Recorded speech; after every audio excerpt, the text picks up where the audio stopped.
Okay, good evening. I am happy to call this meeting of the Town of Thompson Planning and Zoning Commission to order on Monday, October 27th, 2025 at 7 p.m. at the library and on Zoom.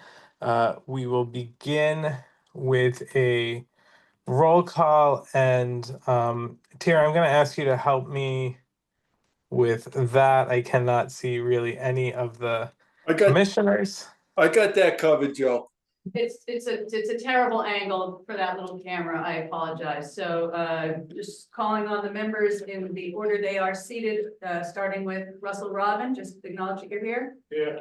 James I'll Salsa, stay here. Ray, Ray Williams here. Dan, Yeah, Dan Bennett here. Randy Black right here. Ryan Santos here. Alvin Hill here. Ryan Knoller here. and Kai's or is online as well. And Dave Poplawski says he's on his way, but he is not here yet. Don't forget John. Oh, and John B. Thank you. And I.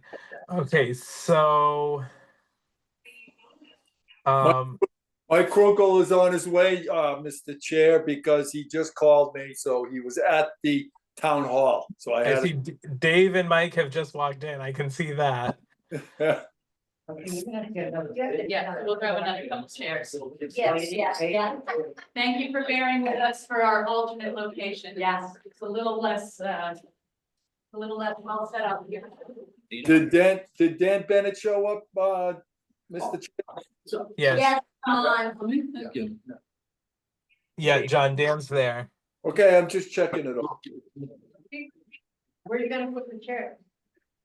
You need to take. Ready, I'm gonna get going. Good. Good. We can squeeze. So you have a full boat. It's in here, Mike. Yeah, so if I'm correct in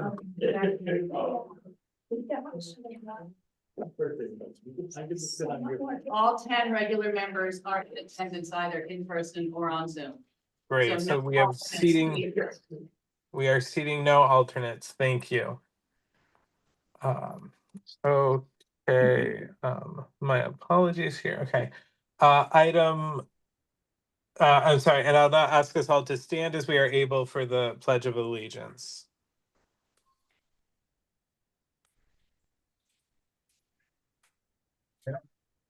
I pledge allegiance to the United States of America. And to the republic for which it stands, one nation, under God, indivisible, with liberty. Justice for all. Okay. Thank you very much. And we will begin with item 2 on the agenda, public hearings.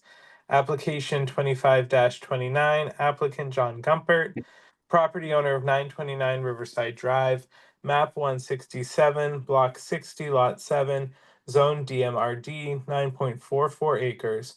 Request to construct multi-use development, primary use, multi-housing units, and secondary use, commercial units, according to zoning regulations, residential mixed use, Article 12, 275, 12.1, ABC, 275, 12.2, Table of Uses number 21, multi-housing, 8, 9, 13, 15, 16, 18, 23, 27, commercial use. So we will open the public hearing. And if for the applicant. That's you, John. Yes. Yes. So we just have this one, I actually think the mic might be coming off the projector, not the Yeti, so just use your outdoor voice. Okay. And I do have a copy of the site plans you sent over, so if you guys want me to share those on screen, I can, but you won't be able to see, well, everybody online will be able to see the plans as well, but I won't be able to see hands raised, so just be aware.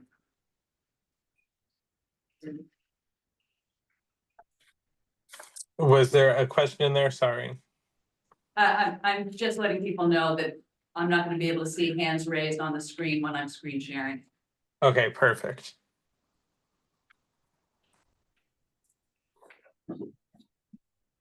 Okay. Good evening, ladies and gentlemen. I'm John Gumpert, the developer of the River Mill,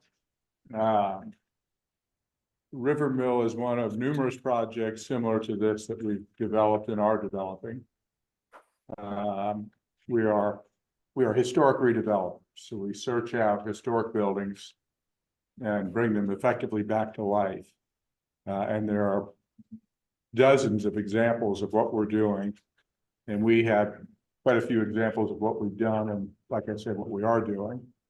River Mill is unique in its size and just the sheer beauty of the masonry work and the wood beams inside and what have you. Again, the last project earlier this year that we completed and opened up, the newspaper article from the town just had a headline that said amazing. So it was an amazing transformation. And, you know, we take a lot of pride in that.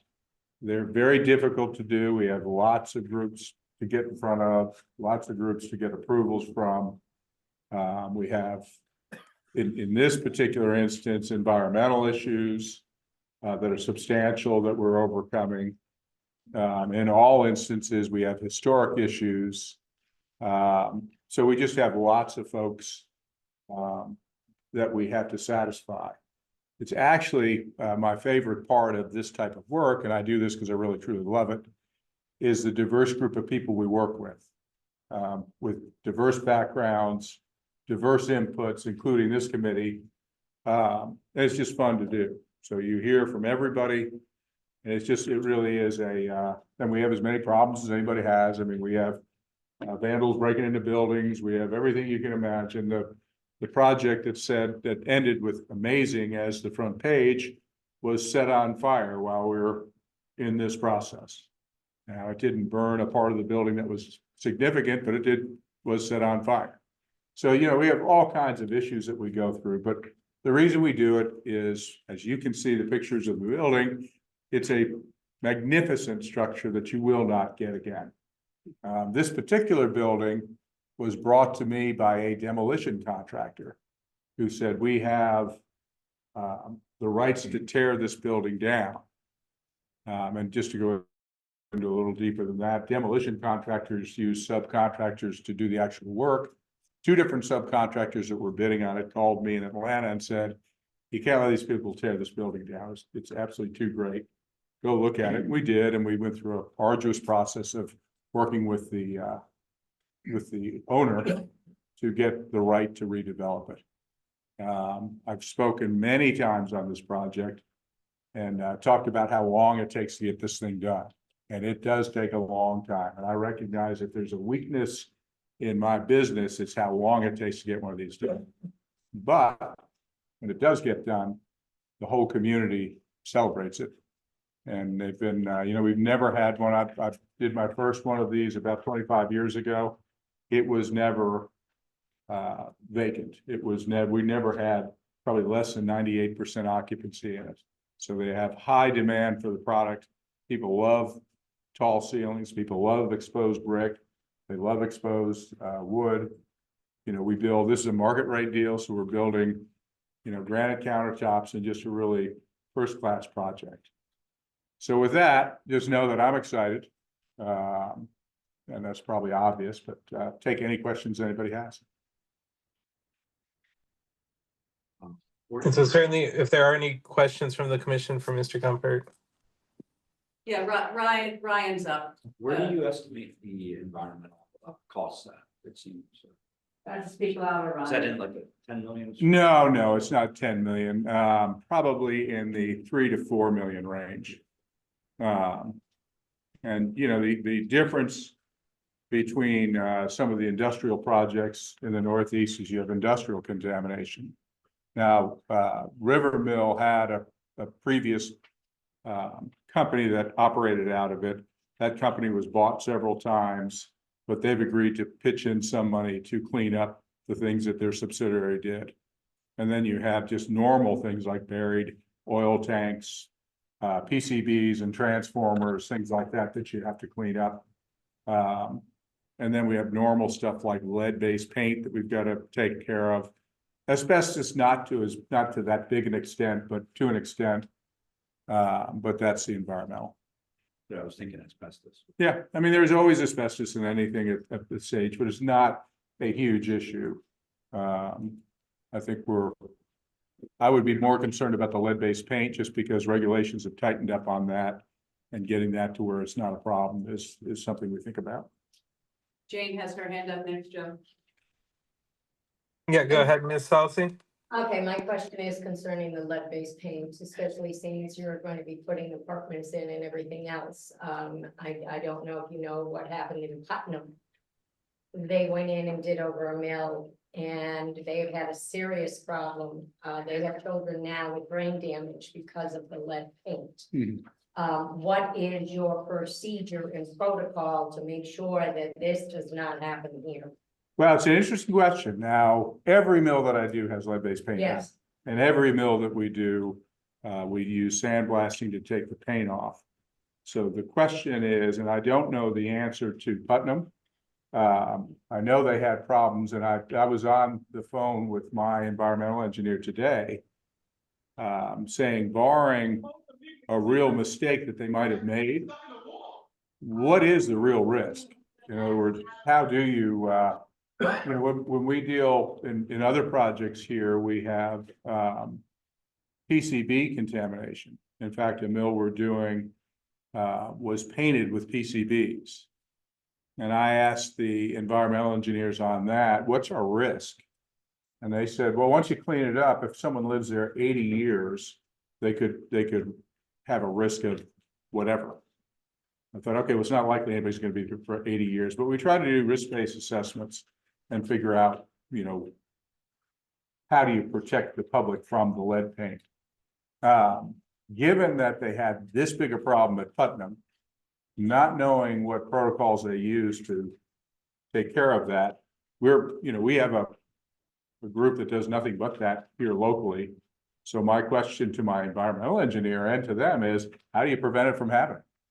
We have some standard procedures that we use. For example, we'll go in and demolish everything in the building that's not lead-based paint, so that you don't have flakes lingering because it's behind a piece of conduit or it's behind a duct or something like that. So we really try to clean the building out so that when we come in and do the paint removal, we remove all the paint. Well, I think too, one of the problems was, or at least that I had been told about, that bricks, everything is porous and it was saturated inside. And the testing, what kind of testing do you do to make sure that this is not in the bricks? Well, Yes, so sandblast, you do this, but it permeated into the bricks. what we do is, first of all, HUD has a procedure that you use to test after you do the cleaning of the material. We come in and seal coat Okay. everything, and maybe seal coat twice, and then they make a wipe test that you do to prove that you're lead free. Now the question is, does that prove that you're lead free for a long period of time? That's not that easily answered. Does it leach out? Could it leach out? And if so, and so we're going to work with the EPA and all the officials from our perspective. We want to make sure that we're not liable if we, for what we do. We want to make sure we clean it, but I want all the EPA and everybody else to say, yeah, you're doing it the right way. Now, there are lots of factors that could go into Putnam. We don't know who did the cleaning and we don't know what procedure they used. Was that lead paint removed early on in the process, then a different group came in and took over the project? There's a lot of chain of custody stuff that you don't know. But I won't tell you it's an easy thing to do. It does have risk and you've got to just put the right people on it, really checking you. So we do that. How long have you been in business? Since 96. Haven't always been doing this. Yeah. Been doing this for about the last 20 years, but I've always been in multifamily. And I did my first historic project and told everybody, you're crazy, nobody will ever come live in this thing. And the moving vans were lined up as far as you could see. And I thought, boy, I wish I hadn't been so vocal about how stupid I thought this project was. So from that point on, I've been doing this. So Alvin next and then Ray. Yeah. What type of energy used in planning? Energy use. That's interesting as well. We do all electric We don't use gas. We use all electric heat pumps. As you may know, there's a hydroelectric plant that was attached to the mill. We're in discussions on other mills on how to restart that hydroelectric system. Don't know how to do it, but we're looking at that as an option to try to mitigate some of the power needs. Now, I can't promise you we're doing that. Don't know how to do it. Have never done it, but I'm asking the question. So Ray next, and then Cindy had a question. She said. For the asbestos that's there, is that gonna be encapsulated or would that be? removed? No, we remove everything. Cindy? Okay, so you were asked the question about the environmental significance and getting to the lead-based paint and what Ray said about the asbestos. Is that remediation included in the environmental significant projects that you guys are working on separate from this application? Is that part of your environmental study? I can actually take that one. Okay. So as I think most people here know, the town is approved for a $2.3 million brownfield cleanup grant. That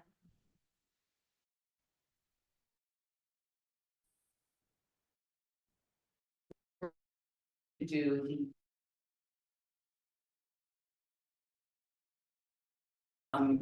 the John's contractors who are going to be doing the site work, the soil.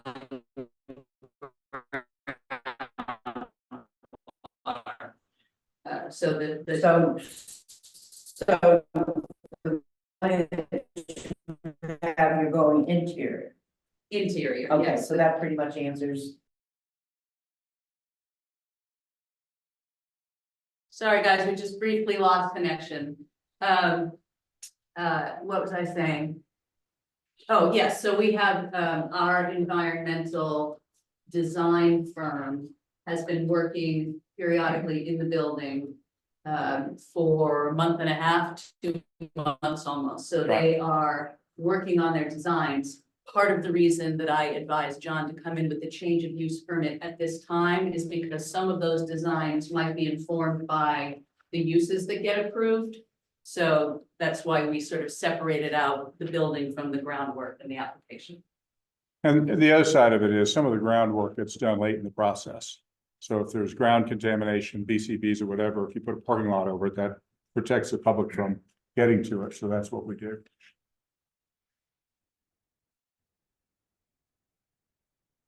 Brian? Just to touch on Jane's question. Louder, Brian. Just to touch on Jane's question, as a contractor.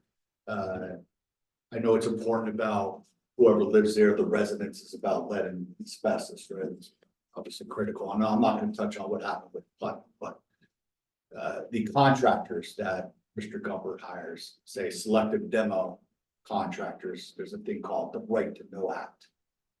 And they have the right to know how much lead is in walls. They have the right to know how much asbestos is there.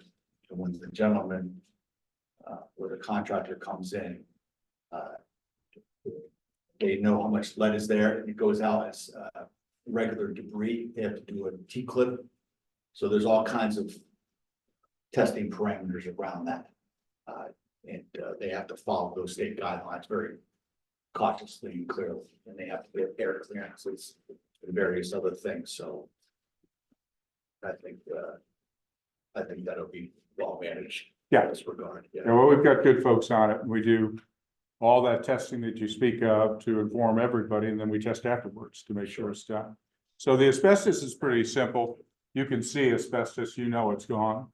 And we do air monitoring, we do air clearance and what have you. Lead paint's a little more problematic, because you can have all the paint on you want. If you've got dust left, how are you handling that? And that again, the Putnam, if it did anything else, it just flashes that this is a potential problem. How do you solve the problem? How do you address it? So we'll be asking our environmental folks to solve that problem. So Dave and then James. So, this is about what, 332 units? You Is know, that- over 3 phases, yes. Okay, so I just noticed that the plans are great. I just want to compliment you on those, presenting those. I see that there's a proposed bridge And, Yeah, I don't think that's gonna happen. but how does that relate to the event? So you've got 332, let's say, units over 3 phases, but I saw an event area or something, a restaurant. I think that's a wishful thinking that we might do. You know, what happens is when you start developing each phase, it starts to create demand and tells you what your demand really is. Mhm. So, you know, we also have some commercial areas in the building. And for example, if one happens to be a restaurant, we're likely gonna finish the box, a white box space, and if there's a restaurateur that wants to open a restaurant, we'll give them free rent for 5 years. Let them build a business and serve the community. If it works, great. Some of those things are to be determined. So it's not, the parking isn't dependent on that proposed bridge then? No, Okay, absolutely. that was my, No. okay. Thank you. Sometimes our architects get carried away and Yeah, design bridges and things, and we have to pay for them, so we're not so crazy about that. well, you know, between the amount of units there and the conceptual parking spaces, that's what I was wondering. Yeah. You know, with how it all fits in, so. Well, those civil plans will develop over time. And so we'll have the right number of parking spaces or more than enough parking spaces. You know, the beauty of the project, one of the beauties is it's a park. And you have a walking trail all the way to the lake. That's a pretty strong motivator for folks that want to get out and enjoy that. Jane was next and then Cindy. I guess this is gonna be for you, Chair. Who is in there now? When you said they were in there, they've been in there for a month and a half now. Yeah, so the town has a contract with a company called Eagle Environmental. They do exactly that, environmental testing, design. And then as a subcontractor to them, who will be managing the eventual contractors to do the work. That is CME, and that's all under that grant. Okay. And where are they based out of? Other than in Connecticut, I couldn't tell you the town off the top of my head. But Okay. They are Connecticut. They are Connecticut. Well, CME is national with, yes. with offices. Yes, yeah. I believe Eagle is just Connecticut, but they may also be national with offices. But they are based, the people we will be working are based in the state. So I would like for you to show all, there's 19 pages that plan, there's a lot of people here. John, his company did an excellent job on revision on the plan, and I'd like for you to show it to everybody, the 19 pages, just so they get an idea of what it's going to look like. You just pause on that one for. This one? Yeah, sorry to jump in. Just with phase A, this approximate duration for the commercial and. Phase A is 160 units with associated commercial areas. Commercial areas fill the voids where we can't practically use the space. Yep. So if some things want to be commercial and not residential, this will take 24 months to develop that. Yep.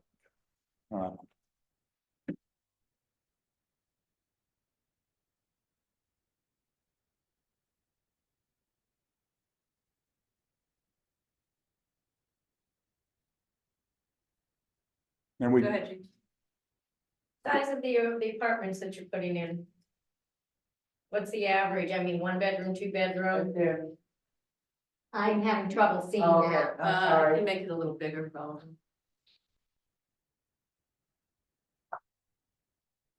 you know, they're roughly probably 11 to 1,200 square feet. Okay. Because the building has so much space in it that you don't need the lofts.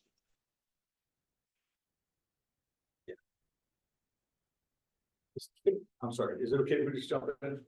Yeah, that's fine. I'm just trying to manage it I for, realize that. for Joe. Are you doing phase A, B, and C, like finish A, then go to B? Yes, Yeah. yeah. And that kind of jumps into the Park Service. So the Park Service wants you to finish a project, get it completely done and certified before they let you start the next phase. Okay. So there's generally about a year in between. Mhm. And that's just one of the nuances in historic redevelopment. Jane? Hey, Jane, in the packet, it's got all the square footages. Okay, yeah, I did see it. I just, Yes. I'm more visual on the screen than on paper data. The old, can you go to Which Go- one, which go. one, Ryan? The old Village Hardware, or the addition. Are you demoing that, or what's happening with that structure? You know, don't That might be really, an inappropriate question. no, but I would no, ask. don't really know. Are I you mean, that- asking about 915? Yes, Yeah, Yeah. it's been condemned by the fire marshal. Yeah, that's why I'm asking. but what I would tell you is lots of our buildings get condemned. The last one we finished, the roof was in the basement. So we're not unusual. You know, we're not, that's not unusual. So what we really try to do is say, what's the potential use of it? You know, some buildings have structural problems, some buildings have environmental problems. You kind of overcome all those problems if there's demand for the structure of some kind. Now, if there's not demand for the structure, if we can't find a use, then we'll demolish it and take it out. But, you know, you can't, you gotta have a lot of faith in boarding up buildings and saying someday that'll be useful. And so you get into, you redo this big building, and then all of a sudden you look across the river and say, wow, that building over there is not that bad. And so it does change your perspective. And if it's very successful, you may want to do something with hardware store. Don't know, but we do not have plans for that. We're struggling keeping it boarded up to where we don't have people getting into it. That's And we struggle with that on every project. I mean, we have, you know, folks getting into buildings. It's tough to keep them out. So we'll probably put some cameras on that, to try to dissuade people from doing that. Now, the main mill, we've got a bunch of tenants in, storing things, operating businesses in there. That keeps folks from breaking in. So the more activity we can get in the buildings, the better. That is the best way to safeguard those buildings, because our biggest concern is somebody setting a fire. You know, that is, and we would, it's dangerous for the firemen, and we lose all our money. So, you know, it's not something we want to see happen. I have a question. Go ahead. That's a busy road over there. I know we have some funding coming in. I'm looking at T here to redo that sharp corner coming right by the library going up the hill, 31. Traffic study is gonna be done on. Yeah, but we certainly can do one. You requested, right? Yeah, we can certainly do one. We do them, but, you know, I'll be honest with you, rarely does traffic studies ever produce an issue, because there's so few people coming in and out at any one given time. Sure. And the residents will figure out what the best way out is. So for example, you know, we have the private road in front of it. They'll go through that private road and figure out how to get out, I suspect. I can provide a little more context to some of that as well. When we had the brownfield area redevelopment grant with CME, this was the one that Mary Ann got before I came on, and then I closed out when I came on. There were at least rough traffic studies done of a number of points in the town, and including the Buckley Hill intersection up there. One of the reasons that we opted to go with redoing the sidewalks instead of pursuing grant funding to redo that was because that being a state road, we thought we would get more traction once the development of this has moved on and there is a demonstrable traffic impact, because right now the traffic counts do not merit the traffic light there. But they really don't. But The most dangerous corner. Yeah, it is. yeah, it is. Yeah, that's what- it is, and those traffic studies show that as well, but it's still not enough traffic counts To get to that. justify the traffic light. But with the additional, then there may. So then maybe we might be able to kill two birds with one stone. Correct. Okay. Go ahead. So I know I think we're just doing change of use Correct. tonight. Are we gonna have another crack at like asking, like I have other questions about walkability, stuff like that. Is there gonna be another meeting after this to review that? If you want to keep the public hearing open. There would be. Or do you just I think Brian might be asking a separate question. So this is literally just for the change of use, That's why I'm asking. essentially, so the designers Yep. can finish their work. And then The they'll be back. site work will be a separate Yeah. application at a later date. Thank you very much. That's the And I would quick- expect to come back in front of the neighbors and say, this is what we're doing. Yep. To get I their, just want to make sure everybody. to get their input as to what we're doing. If we make a mistake and we don't know it, for example, in Dudley, we had the whole thing designed, ready to go. Sure. And a neighbor raised their hand and said, this isn't gonna work. You don't have enough access to the roads.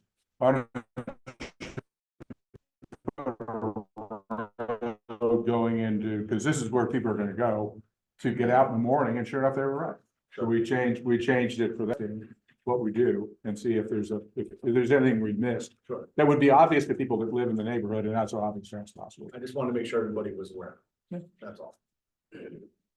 Right. I have a question, it's not, probably doesn't really pertain much, but, do you have the flexibility to move from one phase to another phase? Like if you found somebody that wanted to do a restaurant, could you just jump from phase A to Yeah, to phase C or whatever to, for that area of the building?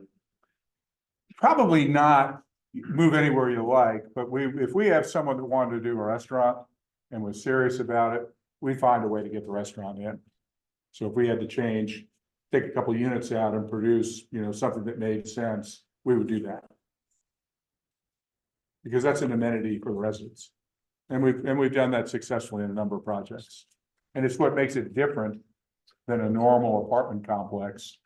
Where you've got just units and maybe a leasing office. We like that idea. And you'll notice this project's not gated. So people, our goal is we'll have a public space in it for meetings like this, and other meetings for people to come into. And the idea there is you want as many, and weddings and things like that, you want as many people in that building as you can get. And if someone's coming to a wedding, they might just say, well, hell, I ought to live here. This place looks great. So it's self-serving, but it does do a good job. Well, if the commission members are finished with their questions, yeah.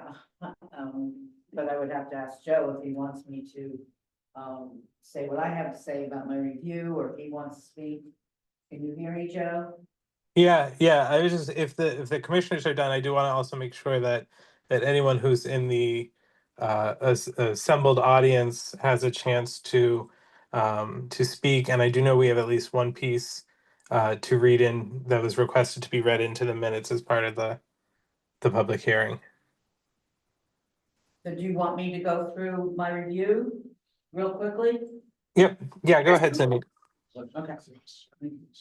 All right, so everybody, you received, the information on my review, I take it. So, even though it said that this is just for the use, what you're doing tonight, regardless, it's still a special permit, and as a CEO, I have to follow Article 4, A, B, and C, requesting the information and/or requesting the commission to waive it. So,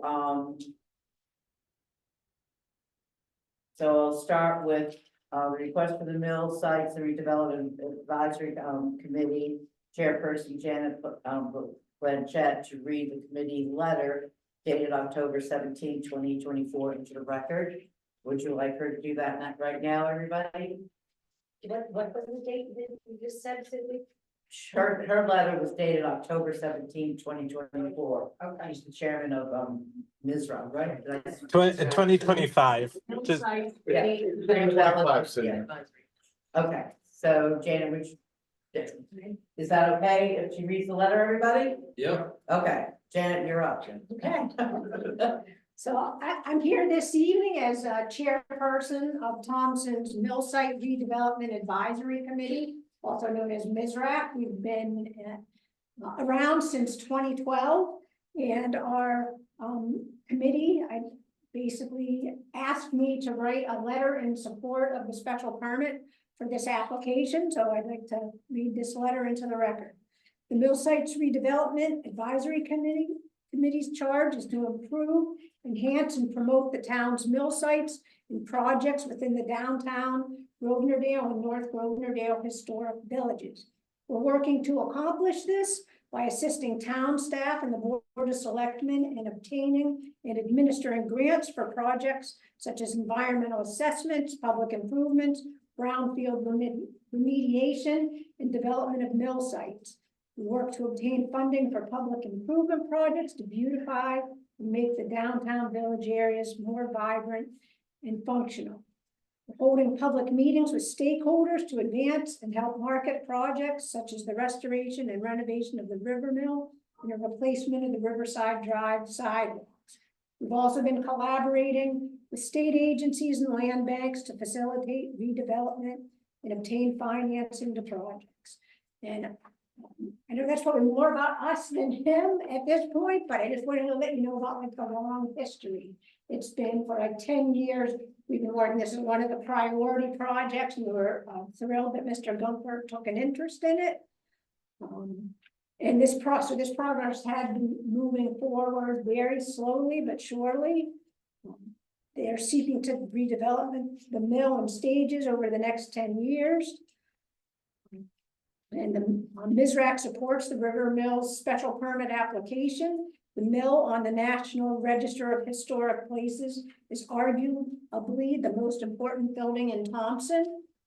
A successful redevelopment will help revitalize the downtown neighborhood by providing housing, bringing customers to existing businesses, and encouraging new businesses to open. And this will all help generate needed tax revenues. So on behalf of the Mill Sites Redevelopment Advisory Committee, we urge the Planning and Zoning Commission to vote in favor of this special permit application. And in addition to this letter, I would personally like to say that John has exhibited a great amount of patience and perseverance in this project since 2017. He has a track record of, coming to meetings with the state, with the Board of Selectmen, with the Planning and Development Department, with, high quality consultants, licensed environmental professionals, hazardous building materials professionals, his environmental attorneys. And so he's really been behind the scenes for years and years working on this project.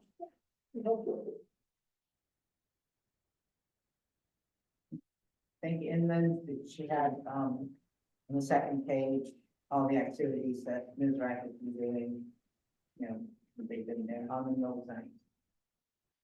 Certified mail receipts were sent out October 14th and copies emailed to my office. Signs were posted on Riverside Drive and Buckley Hill Road on October 14th. Wetlands documents in the record is jurisdictional ruling. 2 legal notices are in the record. Public water and sewer, NDDH approval not required. So the following on my review, if you're following my review, the papers I gave you, this was sent to the applicant on September 30th. And the following is attached, so we did zoning regulation. So on the second part, Article 14, 275.15-3, soil and erosion control and stormwater management and stormwater development. I recommended that they request a waiver because again, you're just doing the use and not the site plan at this time. And waiver of certain special permits. The commission may waive requirements. May waive any requirements under Article 4, 275, 4.4 of these regulations.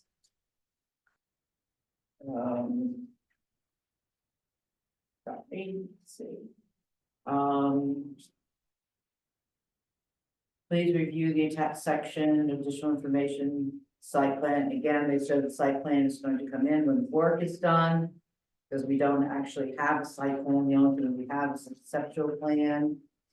And I recommend that they review Article 5, as I recommend to the commission to review Article 5. Those are issues that you might want to add on to the application. And then I asked them, in addition to everything we talked about above, submit a revised conceptual development plan And all my points here, were covered. And it's a great, conceptual plan. And, I did request, a written description of the applicant's conceptual plan that represents the maximum use of the project. And I neglected to put in there that, yes, they did that. That is in the record too. And I gave that to you right here. Is the description of the conceptual plan. Second part, review of the special permit review is A, B, and C. I don't know if you want me to go through it all. I actually did this and, again, my question is, or the applicant, is this gonna come under a site work?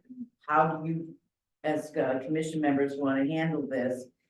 I have comments by each section in A, which is, I think, 14, and each section in B, which I believe is 20, and each section in C, which is 6. So how do you want to handle it? Do you want me to read it out to you tonight? Did you read it?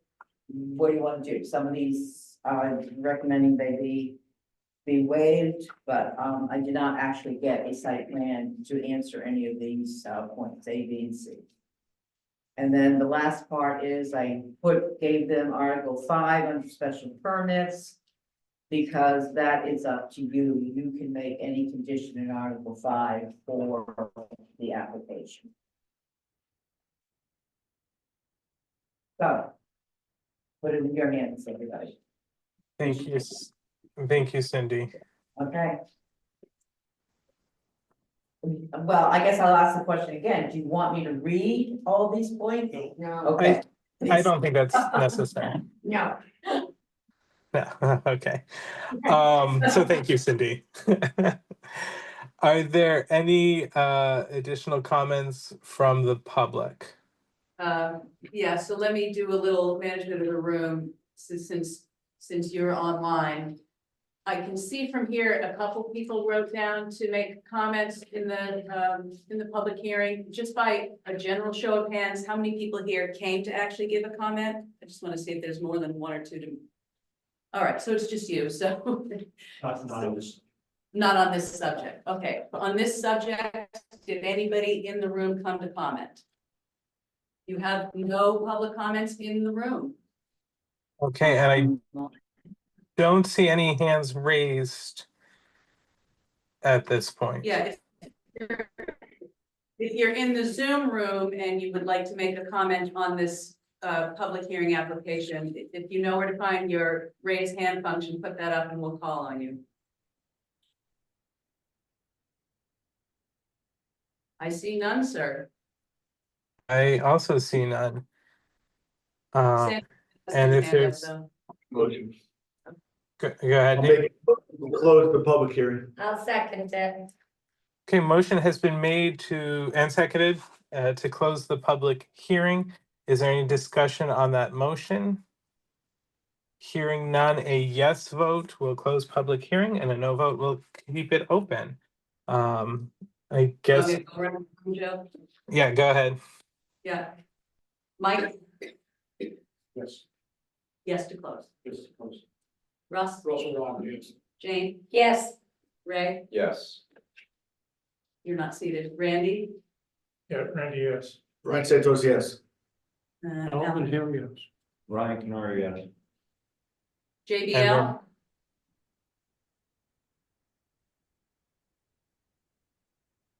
JBL, you're on mute.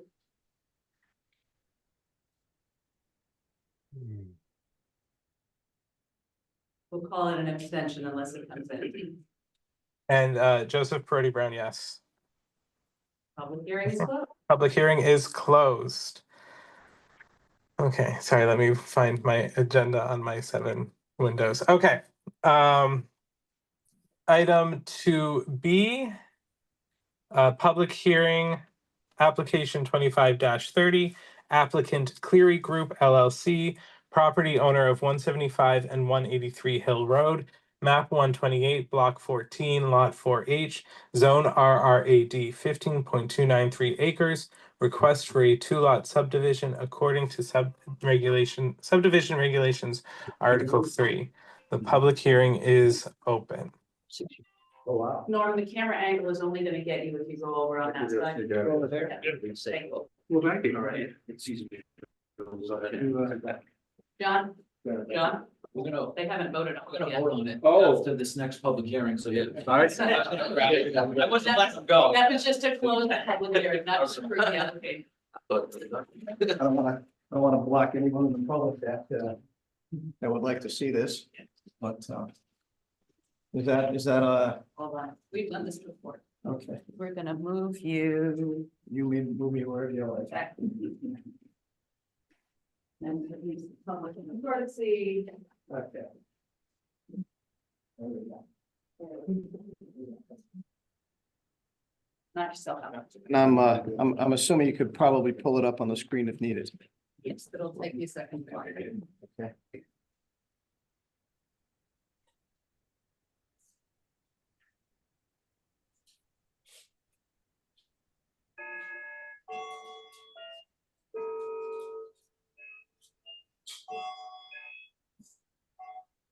This you. Nope.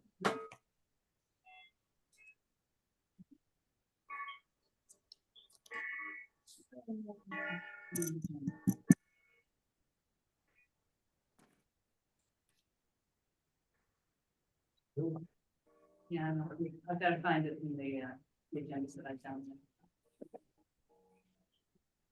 Oh, right, there it is. Yeah, I know. I just have to scroll through it in the agenda. Bear with me, everybody.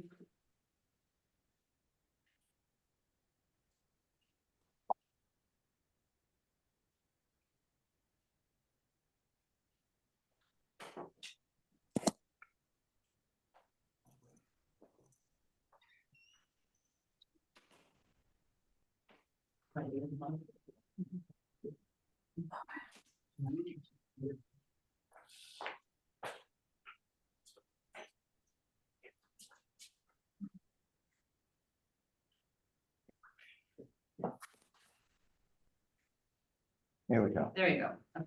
There you go. All right, Don't thank you. Get back to. And share it.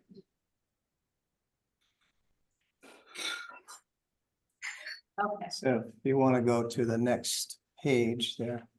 Great, thank you. For the record, Norm Tebow, Killingly Engineering Associates. I'm a licensed professional engineer. I am representing the Clear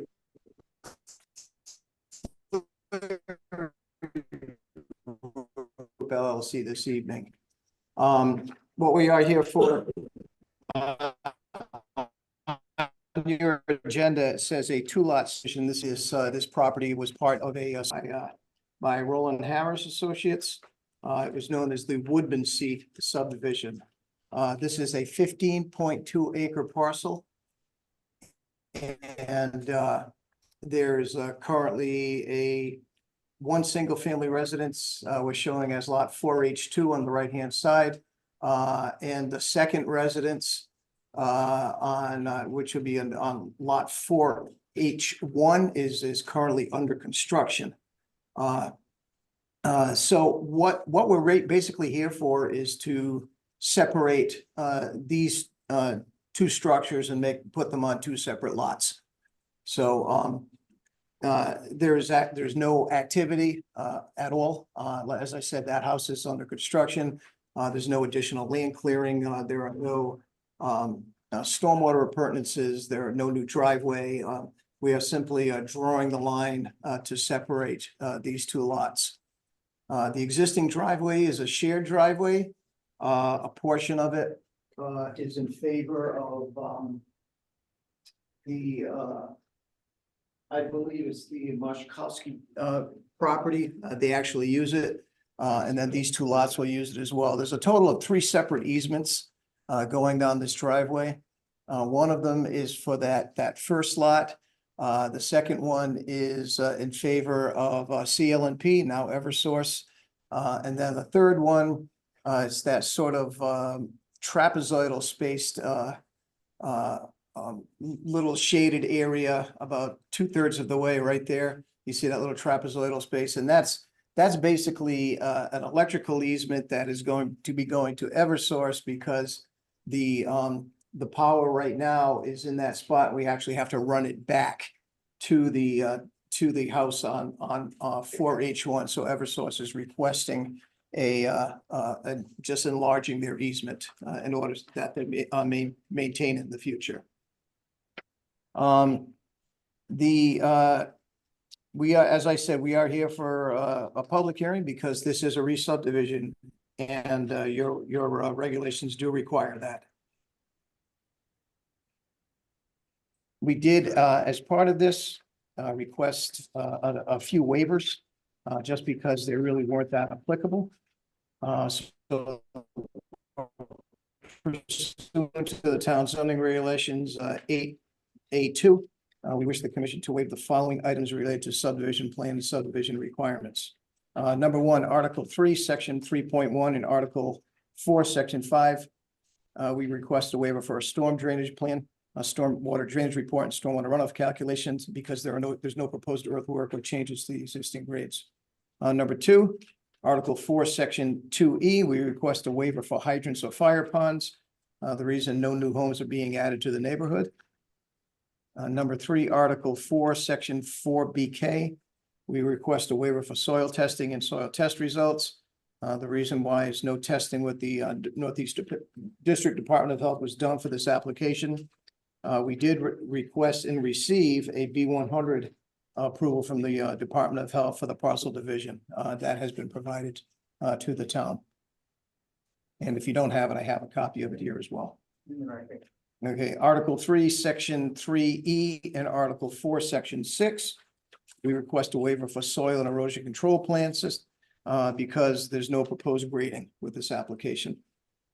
Article 5, Article 4, Section 3C5, request a waiver for site plan showing grading and clearing limits. Again, no proposed grading or tree clearing is proposed with this application. And finally, Article 4, Section 9, request a waiver for energy conservation, solar orientation design. Again, for the same reason that the buildings are already in place and we are not proposing any new buildings as part of this. We have also submitted for the record a declaration and dedication of a common access and maintenance agreement for the driveway. We did provide a copy of that for the record as well, as 3 different people will be using this driveway. So therefore, it is important to have that shared driveway and maintenance agreement in place. Other than that, I think it's Cindy had a few comments last week that my partner addressed. And I think many of them really kind of had to do with the waivers that I just requested. Be happy to answer any questions that you may have tonight. Dave? Cindy, have you looked at the setbacks with the well and the orientation? Because it doesn't really show that on this proposed lot line. I don't deal with setback and Yeah. well and Oh. this. Yeah, I can show you. Okay.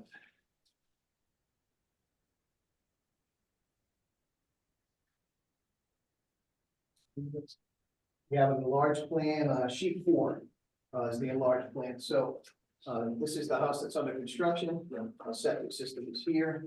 This is the well right here. Okay. This is the well on the adjacent parcel. Their septic area, their reserve septic area here.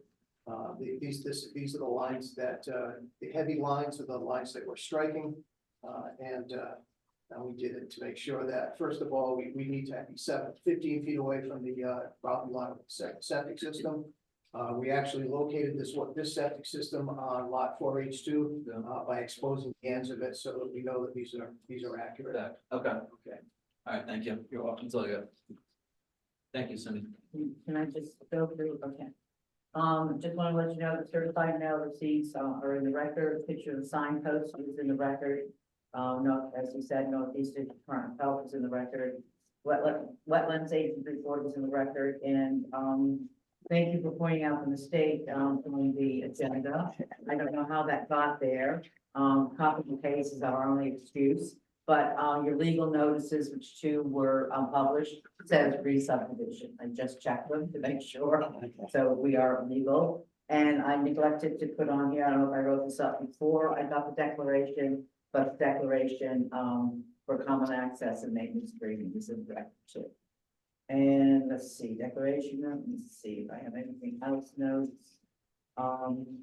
Everything else is, I just added the waivers on here that you have a list of waivers. So if you have any questions of me, be glad to try to answer them. Are there any more We commissioner have a comments question. before we have a gentleman from the? We have a question. Hi, my name is John Downs, and this is John Dennis Smith, and we are the ones that own, we are part of the shared drive. Oh, okay. All right, and we moved in 2013, and there was a small ranch that we shared the driveway. And we, with the town, we have a 50% shared driveway agreement. Mhm. And a lot has happened, and so, number one, there's been an arena that's put at the end of the driveway, and Janetta and I, we encourage people to do things, and we're happy. And the Clarys are very nice people. Mhm. But it's sort of it's the way it's kind of worked out. There's been an arena that's been approved by the town. And then the lot, it's not an in-law home, but it's a lodge home. It was a very nice home up there. And then there's an approval for a business in the arena, which has events and daily traffic, not daily. Well, it's horse trailers that go up every 5 a.m.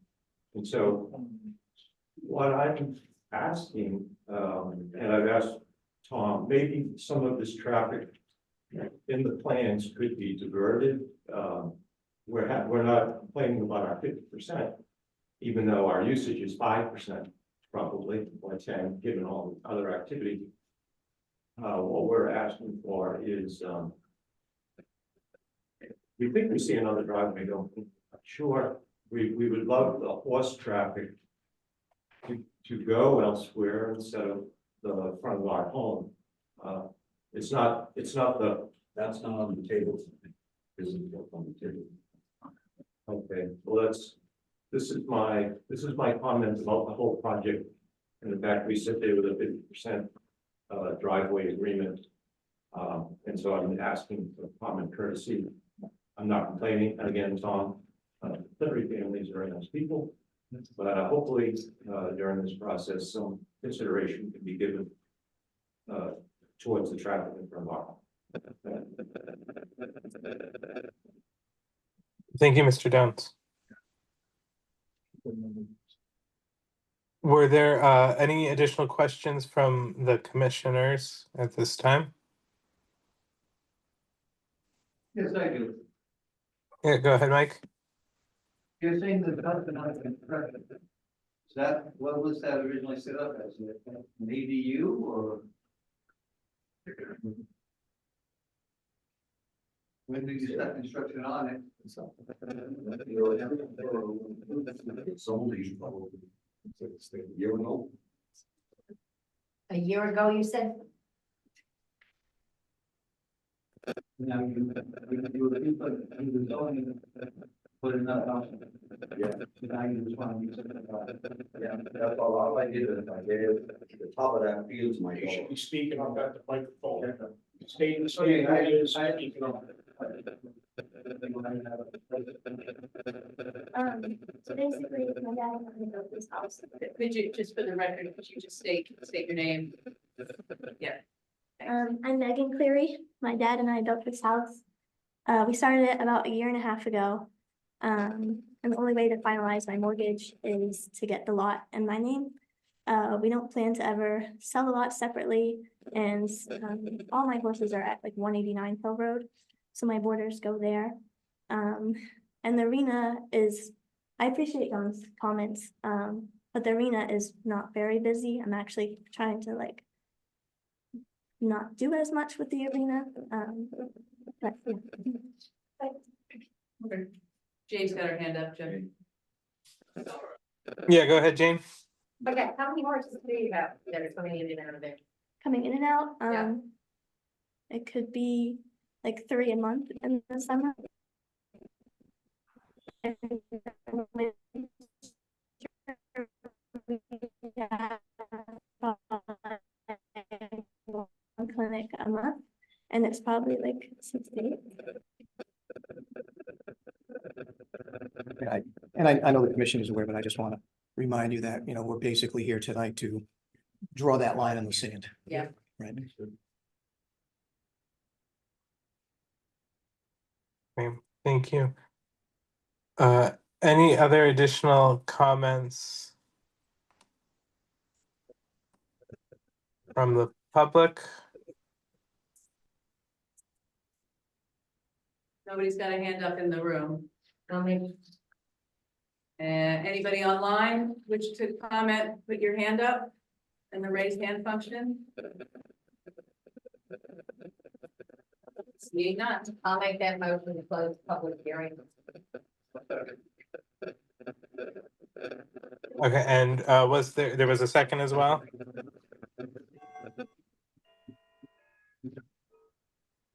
Yeah, it was Jane with the motion and Mike to second.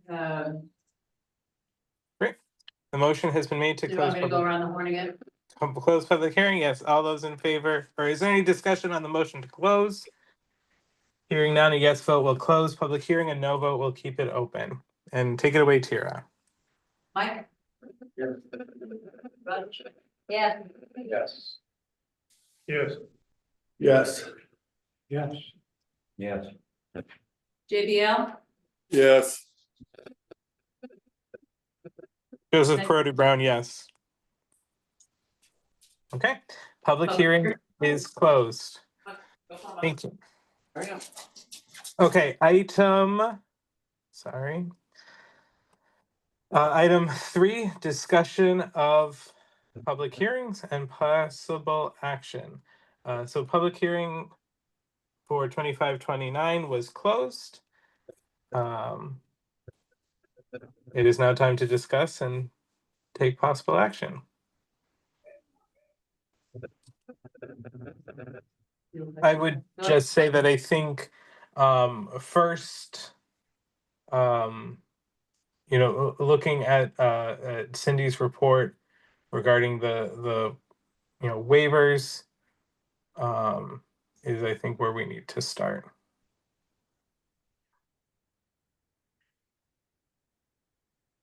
That was gonna be my question too, with the waivers. So, I guess it's not, ask my question to the group here. I was just gonna make a motion to approve it based on a submitted simple conceptual plan. Because I think that addresses the waivers. And then I was just gonna make a comment to request future site plans for review by this commission approximately during the 100% design development phase. Future site plans, what? For review by this commission approximately during the 100% design development phase. I'm assuming that they're going to do it outside. Development. Okay, so to be reviewed by commission. Yep. So when you, like, because, you know, this is a 10-year project, so I don't know if we're gonna be here for 10 years. So I wanna make sure it's in the record exactly. So I don't think I'm understanding. Yeah, what'd you say? I might have one more week. So, Comic relief for the night. so when you say review by the commission, how do you want that reviewed? By a special permit or? Yeah, I think so. But each, May I suggest Yes, go ahead. that when he comes for the full site plan? Yes. That's That the fine. 100% Yeah. construction documents be attached to that site plan. full site plan for a special permit. No, he's already got the special permit, Okay, the change of use, but now that entire plan, the entire construction plan would be attached to the site plan when he comes for the the rest. So when you say entire construction plan, are you saying A, B, and C of our special permit? Or construction plan? I'm just, Construction plan, so Brian used the term 100% construction docs, that's what it's. Yeah, I actually use 100% design I'm development. sorry, design. Because 100% site design development, which is kind of like in the middle. Site development. I would assume that he would come for that permit at that time during the design development. Site design development, Yes. okay. So I'm still not getting it, so, I'm sorry, I'm slow, it's just a lot of review. It's a huge project, so I wanna make sure that everything is accurate for all of you and for the town. Yep. Because it's an important project for the town. So what you're saying is what I presented and what John and his company gave us is okay for this special permit. Correct. That's why I'm specifically saying the submitted simple conceptual plan submission. When he showed And it, you're saying it covers A, B, and C I believe it. of our. Correct, because it didn't have like stormwater prevention, all those things you asked for waiver for, Right. we're just gonna approve the conceptual. Instead Okay. of listing all those, All right, so when do those come into? in the site development and In the site, site, so then you are relating to what was not covered here, so then I have to pull that out and write it out, but that has to be in the site development plan when they come in for it. I mean, for me, Yes, yes, work for on me, it. it's such a Okay. large project that it would It would work. require stormwater pollution prevention. All right, because the site development plan is not a special permit. Is that what you're saying? It's not a special permit. I think it is another step. I mean, it's just, I think yeah, it's- it is another Well, special. that's why you said no Yeah. earlier, so. No, it's not a second, it's not a second special permit for the change of Yeah. use of the building. Yeah. It's a new special permit for the site work. All right, And in that That's site- what I needed, that's exactly, all I'll right, work so, on that.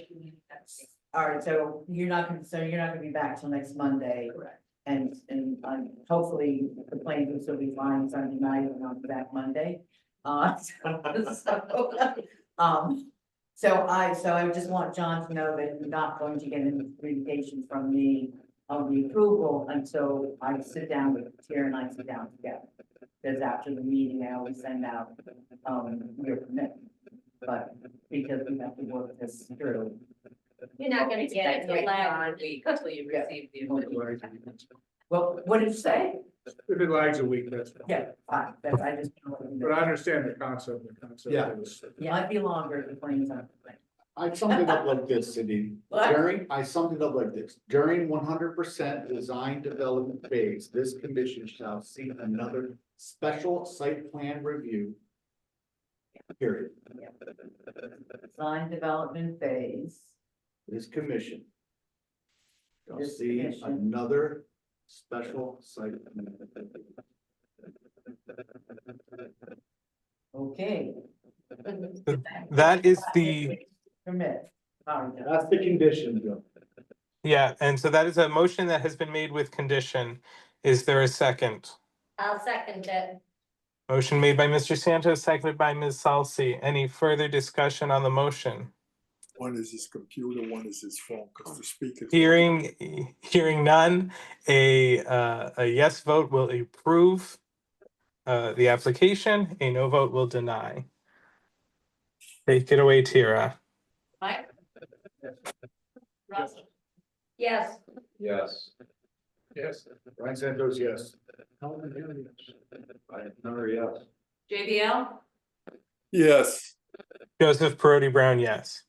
The application is approved. Now you guys can. leave. Good, thank you. Thank you for having patience with all my questions. No worries, thanks so much. Thank you. Have a good night. Discussion of public hearing for application 25-30 and possible action.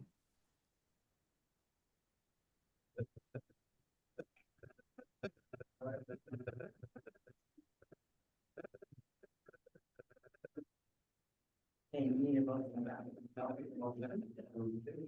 second that. So did you hear that, Joe, that Mike made the motion to approve and Ray seconded? I did not, but thank you. Motion has been made and seconded to approve the application. Any further discussion on the motion?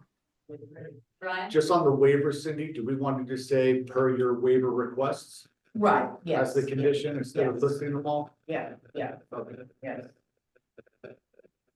Is that will go into, Yeah, you have like 4 of them, so, well, but there might be more.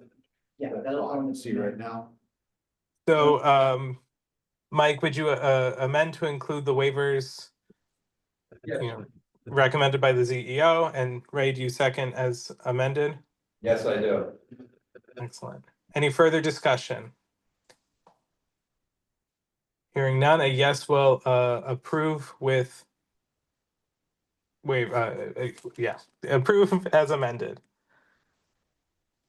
Mike? Yes. Yes. Yes. Yes. Yes. Alvin, here, yes, in 2530. Yeah. JBL? Yes. Joseph Perotti Brown, yes. Application 2530 is approved. Thank you. Okay, item 4, citizens' comments. Mrs. Yeah, Poitras? Mr. Poitras. Yeah, hi, can you hear me okay? We can. Okay, great. The comment that I'd like to make is with regards to the subcommittee meeting on cannabis. And I know that we're in a moratorium right now and you're taking a look at revising the regulations. So, you know, as you know, today I handed in about 6 documents that I created that might help us pave that way and provide safeguards. So briefly, I'd like to just summarize some of the things here regarding cannabis that may help. First of all, the sale in Connecticut is about $300 million per year, $25 million per month. That's really significant. There's a lot of competition for cannabis cultivation. It's fierce. The license issuance it highly favors social equity applicants from disproportionately impacted areas. Those are DIAs, and that's primarily in the city, and that's where during the war on drugs, there was more than 10% of the population that was arrested for you know, drugs, narcotics, whatever, or or they were actually in the poor, you know, below, you know, actually, yeah, they were impoverished, 10% poor people. So that was a DIA area, and they have a preference, or let's say they have an advantage of getting these cannabis licenses. And once they get the licenses in these, and they're in the cities around Hartford, Norwalk, etc. There's these well-financed cannabis operators that they highly seek partnership with these social equity applicants that get these licenses. And that whole ecosystem resides more like in the cities. It's difficult to get just a micro, you know, cultivator license out here in this area because it's not a DIA area. There's a slight sliver in Killingly that qualifies for that, but nothing here. So what really makes an operator want to move out here? There's really no motivation that I can see unless there is some kind of ecosystem where they grow here, they process here, or someone processes and then sells, but it's highly unlikely. So I just wanted to mention that you know, the likelihood of a cannabis cultivator operator coming out here that it's well financed and that has a license is somewhat unlikely. Okay, the approval process for municipalities, I just wanted to cover that. It really starts with the DCP. That comes first, and that's they start with the applicant receiving a provisional license. Okay, that's really kind of what comes first. We don't, and why does that come first before anything? Before, issuing, let's say, a special permit here? It's because they need to determine if the applicant, first of all, qualifies. Okay, they go through a rigorous vetting of the applicants. And, so that's kind of what happens. The municipal role occurs between the DCP provisional license, like a temporary license, and the final licensing. This is when the municipality should,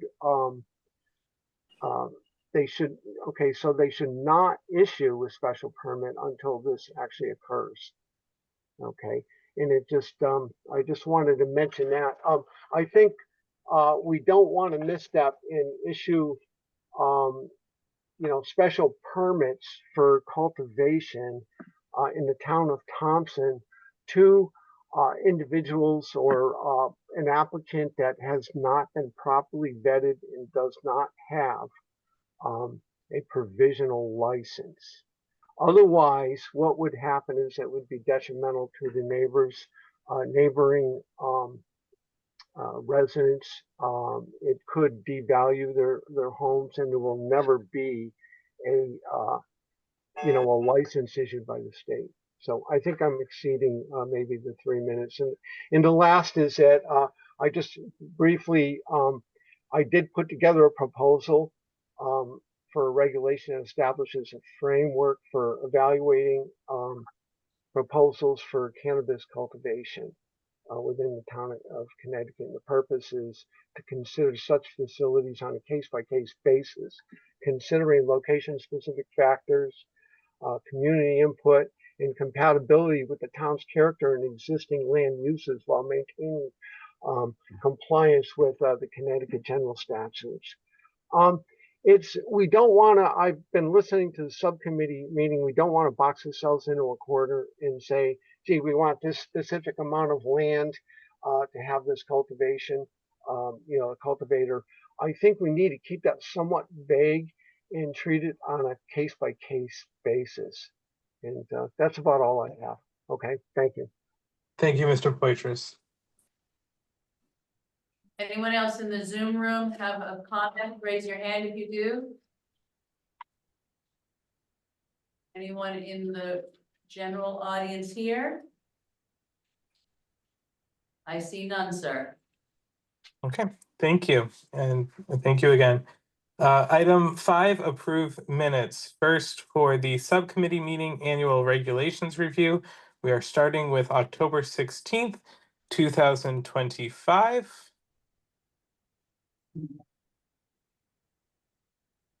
For expedience, I will make a motion to approve those minutes. I'll second it, Joe. Motion made by the chair, seconded by Ms. Salsi. Any discussion on the motion? Hearing none, a yes vote will approve the October 16th subcommittee minutes. Mike, I will abstain. He's not there. Russ, Absolutely. I'm trying to remember which one I was there for. You were not at this one, Jane. I was, okay, so I'm abstaining, thank you. Yes. Abstain. Brian Santos abstained, I was not present. oh, Dan and, you guys aren't seated, so you can't vote on it. So I will vote yes, and I believe the minutes will be approved with a one person vote. Ray got it too. Ray got it. Sorry, and Ray as well. Excellent, wonderful. No, Thank you. Alvin and Ryan. We're just skipping Alvin. Yeah. Come on, Alvin, step up. We're just taking minutes. Just say yes. Yeah. I apologize. There you go. You're good, Alvin. And Ryan. Ryan Knoyer, yes. That's right. I my apologies to my fellow commissioners whose presence I ignored. Joseph, I abstained too. Thank you, Mr. Lanky. So those minutes are approved. We go now to the subcommittee minutes of the September 25th meeting. I'll make a motion to accept those minutes. I'll second it. So that was Alvin, if you couldn't hear, seconded. Yeah, motion made by Ms. Salcy, seconded by Mr. Hill. Any discussion? Hearing none, a yes accepts. Mike, Abstain. Russ, Yes. Yes, Yes. Yes. Abstain. Yes. Yes. JBL, Yes. And I abstain. Those minutes are accepted and approved, rather. Item 5C, PZC, the minutes of the full meeting on September 22nd, 2025. I'll make a motion to accept the meeting minutes. I have a correction, Joe. Cindy has a correction, Joe. Yeah, we'll take the motion and then we'll discuss. so Jane made the motion, do we have a second? Russ has the second. Thank you. Any discussion? Ms. Yes, Dunn? yes, when I write up my permits, that you approve after the meetings, I always go to the minutes to make sure vote accurate, et cetera. So when I was writing up the issue for 657 Riverside Drive, I went to look for the vote. Application 2528, it was not on the minutes that were posted. So I went and looked at the draft that I was sent by the recording secretary, and it is on that draft that Brian Santos made a motion to approve that application. And so I sent the permit, but I just need to correct the minutes that that application was approved by. Well, I got two papers here, so, oh, okay, so let me just go up here.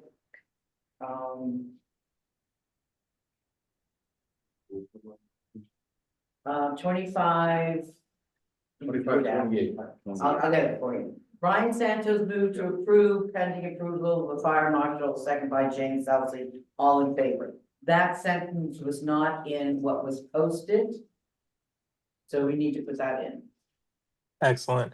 Jane, will you, I will amend it to that. And the numbers on the posted application are off by one number. They were combined, 1 and 2 should be just 1. And then we go to the public hearing. So the numbers are off on the posted minutes. Okay, Article 1, you separated it and had 1 and 2. The draft that I received was just, it was all under 1 is where it's supposed to be. So I'm just making that correction. So it should all be on. Yeah, it should all be in. okay, thank you, Cindy. And Jane, will you accept that amendment as well? Yes, I will. Yes, And thank you. And it was Russ, I believe, who seconded. Do you second as amended? Yes. He said Right. yes, you couldn't hear. Yep. Thank you. Thank you, Cindy. Any further discussion? Hearing none, a yes will approve the minutes with amendments. Mike, Abstain. Sorry. yes, Yes. Abstain. Yes. Alvin Hill, yes. Ryan Canary, yes. JDL, Yes. And Joseph Purdy Brown abstains. Those meetings are approved as amended. Thank you. Item 6, applications received. Application 25-32, applicant Amelia Euchre, property owner of 17 Bull Hill Road, map 46, block 104, lot 89E, zone RRAD, 6.56 acres. Request to install ground-mounted 8 tractable solar panel arrays according to zoning regulations, Article 14, 275-14-5, B and C. I don't know if anybody, is anybody here to speak on this application? knew about it, so I don't know. Oh, but Mr. Chair, if there's nobody, I'd like to continue this application to next month. I'll second that. Okay, motion has been made and seconded to continue or to table this application until next month. Correct. Any further discussion on the motion? Hearing none, a yes will table, a no will consider at this meeting. Mike? Yes. Yes. Yes. Yes. Yes. Yes. No, yes. Yes. JBL? Yes. Joseph Perotti Brown, yes. Okay, application 25-34, applicant Thompson Business Park LLC, property owner of 0 Reardon Road, map 65, block 100, lot 40, zone BDD, 10.748 acres, requests approval of a 259-unit self-storage facility constructed in 2 phases according to zoning regulations, Article 10, 275-10-2, number 20.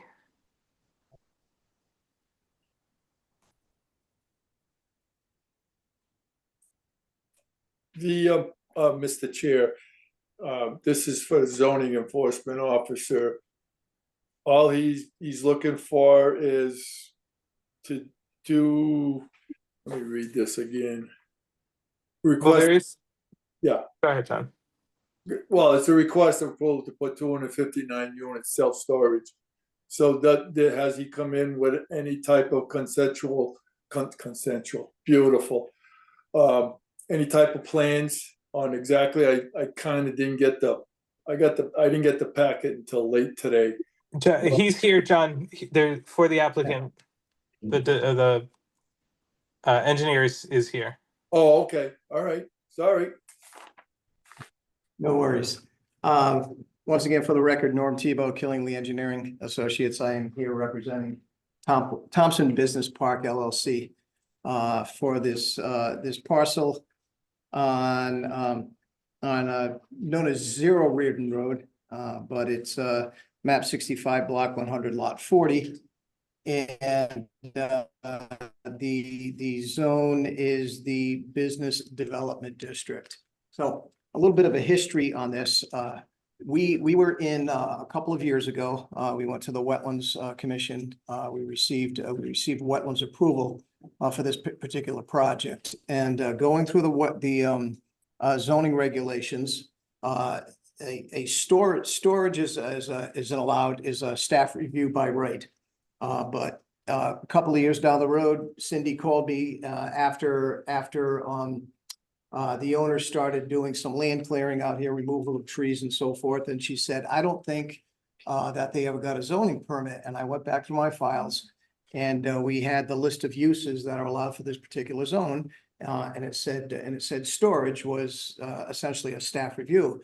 But that if you turn it over to the next page, it actually says rental storage is actually under the purview of this commission. So this has been sitting for a couple of years with the wetlands approval, no activity.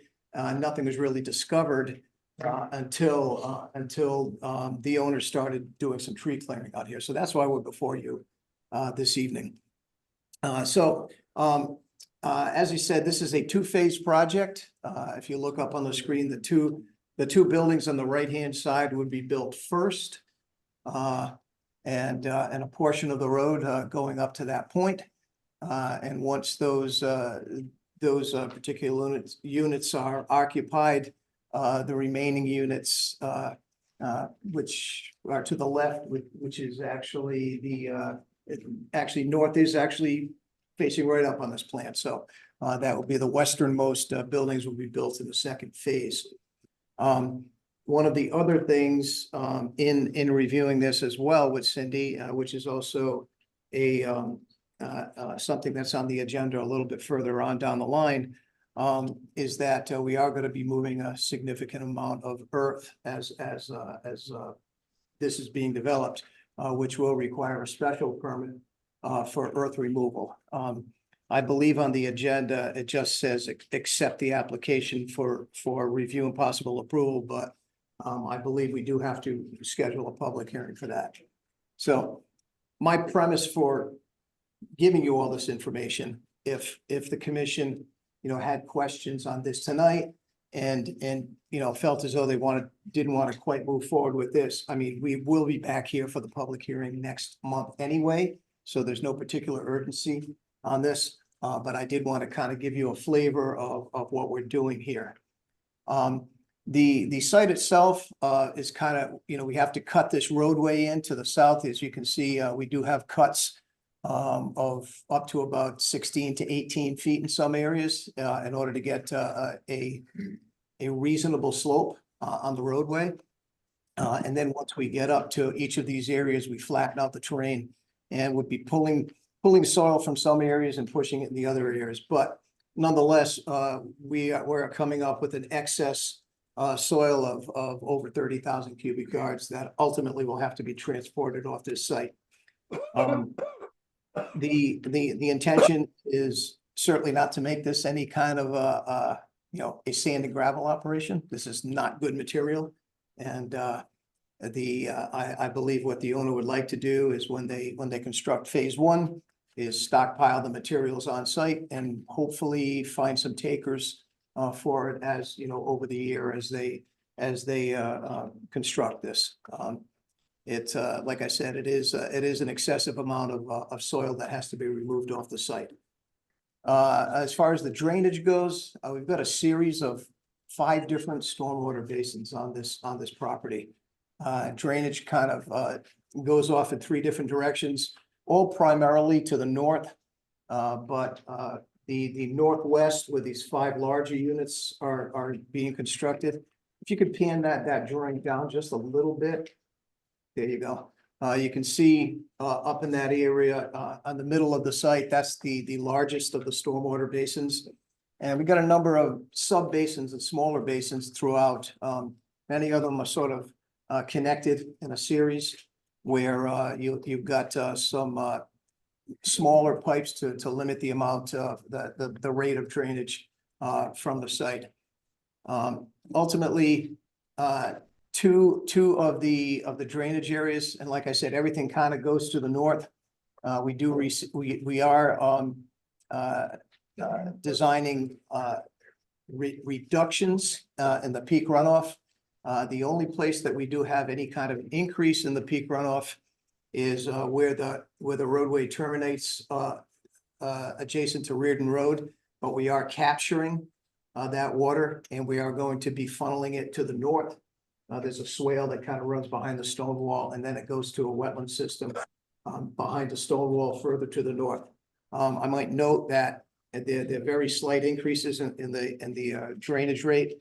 For a 100-year storm, we got a less than 2 CFS increase. And the applicant actually owns that property as well. So he's not going to be impacting anyone else's property but his own there. A couple of the things that Cindy mentioned, she sent me some comments that I believe I just received this today. Article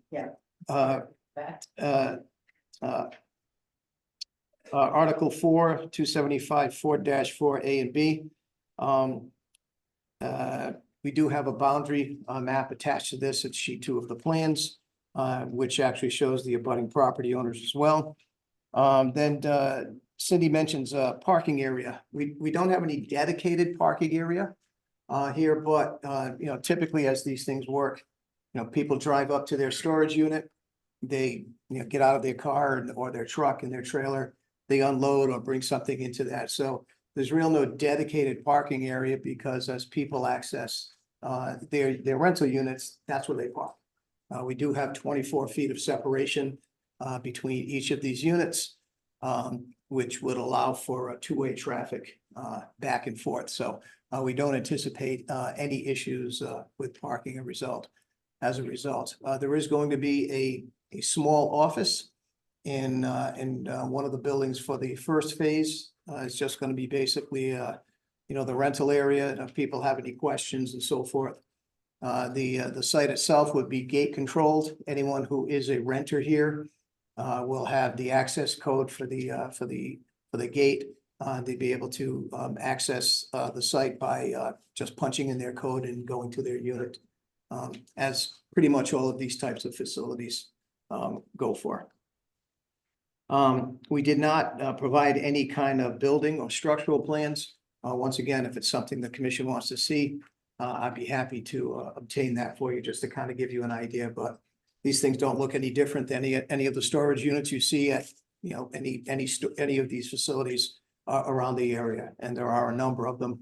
They're just gonna be, you know, low buildings, about maybe 10 feet high, you know, and each of these units that we're showing here are 10 feet wide, so they're anywhere from, you know, 120 to 160 feet in length, and about 20 to 24 feet deep. Other than that, if you folks have any questions, I'd be happy to answer them. You didn't put in a USGS coordinate either, so. I did not provide the USGS plat map. We do have a locus map on the cover sheet of the plan. But they regulates require that. Yeah, we can certainly provide that for you. That's what the locus is here, but we would, as I said, if there are other requirements that we need, we'll be happy to amend the plans accordingly and get you that information next month when we're here.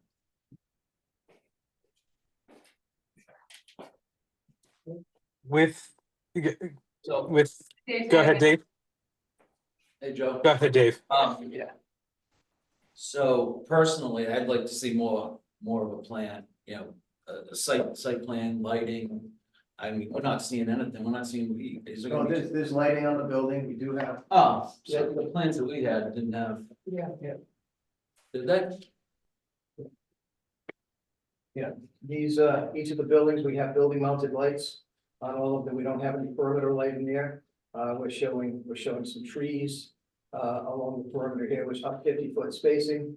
We're showing a few here, a few here. The rest of the site will be grassed. We're gonna be grassing the slopes. But we've chosen the flatter areas to actually put some landscape trees. And we're leaving a pretty significant vegetated buffer around the perimeter of the site too. You can see this, I think this color plan really kind of gives you a little better idea of what we'll be doing here. As far as, you know, these areas here will be grassed. The darker green areas are forested as well. The wetlands are forested as well. So that'll be all of that will be left intact. Like I said, a few just perimeter planting trees in the flat areas where it's appropriate. We'll have grassy here, building mounted lights. The lights would be dark sky compliant as shown on the detail sheet of the plan. They'll just be sconces. Yeah. No overhead lights, no lighting standards of any type here. Okay. It's just gonna be the type of light to, you know, make it safe for pedestrian access around the perimeter. Dumpster or anything? No No? dumpster. And no outside storage for like campers, boats? Nope. Nothing like that, it's all just, None of that. okay, thank you. Is this gonna be a fenced-in facility? Yes, it will be fenced in. With the fence they plan on installing, are you planning on having dedicated gates for the snow removal? That's a good question. I think that Because we've got wetlands on the backside, so with the snow removal, you're adding to the wetlands instead of the retention ponds. well, on the backside over here, but ultimately, everything does go to the wetlands, even from the detention pond. It goes to the wetlands. We do have wetlands approval here. But you know, typically, you're not gonna have this huge inundation of water to the wetlands as when you get a slow snow melt. If they have stockpiles, of snow on the shoulder around the perimeter here, you're gonna get a slow melt, you're gonna get a lot of it infiltrating into the soil. And you're gonna have a small amount of it ultimately making its way to the wetlands. But as far as like these, it's not like a rainfall where you've got the big blast of water going to the wetlands at any given time. But like I said, though, the series of stormwater basins that we have, 1, 2, 3, 4, 5 around the perimeter of the site, that does control the rate of discharge off of the pervious surfaces that we're developing here. So there's no storm drains. No storm drains, no. Everything is sheet flow. So there's gonna be no No, burn. no direct discharge. The water here, the water from this paved area is basically going to be sheet flowing down this slope here. This will be a grass slope that'll make its way to the stormwater basin. But I think it's important to note that there's no like pipe discharge where you're gonna get these crazy velocities on the slope. If you've got a sheet flow coming across it and you've got this broad, the broad slope across these areas, and we have, it's only a 2% slope across these areas too, so we're not gonna develop any kind of significant velocity in these areas from the stormwater just because we've got such a gradual slope on the paved areas. Well, I was concerned with people storing stuff in there, like paint or something, that it leaks out of the storage units, goes across the parking lot. And could possibly go into the wetlands. That's why I was asking if there's any Yeah. berm's gonna be on that side, so that everything stays on the property into the retention. Well, ponds. the berm, a berm would essentially prevent the water from getting to the basins. I mean, we want the water to get to the. No, I'm talking about just the wetland areas, not to the retention. Over here is. Yes. Speaking. I mean, it would be easy enough to put a berm there, sure. I mean, there's gonna be plenty of extra soil on the site. If you know, we need to put a berm there. I'm sure that wouldn't be a problem at all. We'll be happy to add that to the plans if it would give you some degree of comfort, sure. The wetlands looked at this, right? Cindy? Yeah, wetlands did approve this, and Margaret has been out to the site. I think she gave, actually, she sent her letter to Cindy, telling her that she's happy with the way that things are going out there. So we table on this tonight, is that what we're doing to the public hearing? Is that what we're doing? That's up to you. This is not a public hearing. I realize that. Yeah. We'll wait for next, Yeah, Yeah. that's up to you. I'll make that motion then, table this. 2534. Yeah. 2534. So, that next Mike? public hearing. Motion has been made by Mr. Santos and seconded by Mr. Krogel, I believe, Yes, to table application 2534 to the November meeting. Any further discussion on that motion? No problem. Hearing none, a yes will table, a no will continue acting now. Mike? Yes. Yes. Yes, Yes. Yes. Yes. Yes. Yeah. JBL? Yes. Joseph Perotti Brown, yes. Okay. Application, sorry, I've lost my place, 2535, applicant Catalina Baez, 520 Riverside Drive. Property owner Neil P. LLC, map 85, block 95, lot 10A. Request to operate a food trailer on property and indoor and outdoor dining in Unit G according to zoning regulations, Article 12, 1222, number 13. Cindy said she needs to make an amendment before anybody can do it. The applicant, after this was written up and published, has requested that we remove indoor and outdoor dining in unit number G. The outdoor dining will be near the truck, the food truck. Okay, thank you, Cindy. Ms. Byatt? I'm new to all this. My plan was to operate a food truck, pretty much, just a take and go. I will be providing seating as well around my food truck. Super sorry, I'm so nervous. You're fine. We'll be providing, a few tables, a good amount of chairs, around as well. My trailer is gonna be a 5x10, trailer, as well as I'm not having a generator running off my property, where I'm storing my stuff at. Just to kind of avoid noise complaints from like businesses that are around my food trailer as well. I'm going to be running a power outlet from the owner who is providing the area for me. Yeah. Oh, yeah, I mean, Talking food? oh, the food, I'm gonna be actually serving, sandwiches. I'm gonna try to keep it really basic and simple since I am a first time, I've been a cook for 11 years. So running a food trailer is actually my first time, like, actually going into business. So I feel like, targeting the sandwiches is kind of like, everybody likes a good sandwich. I look. Everybody likes a good sandwich. You can't go wrong with a sandwich. So I have, different varieties of sandwiches.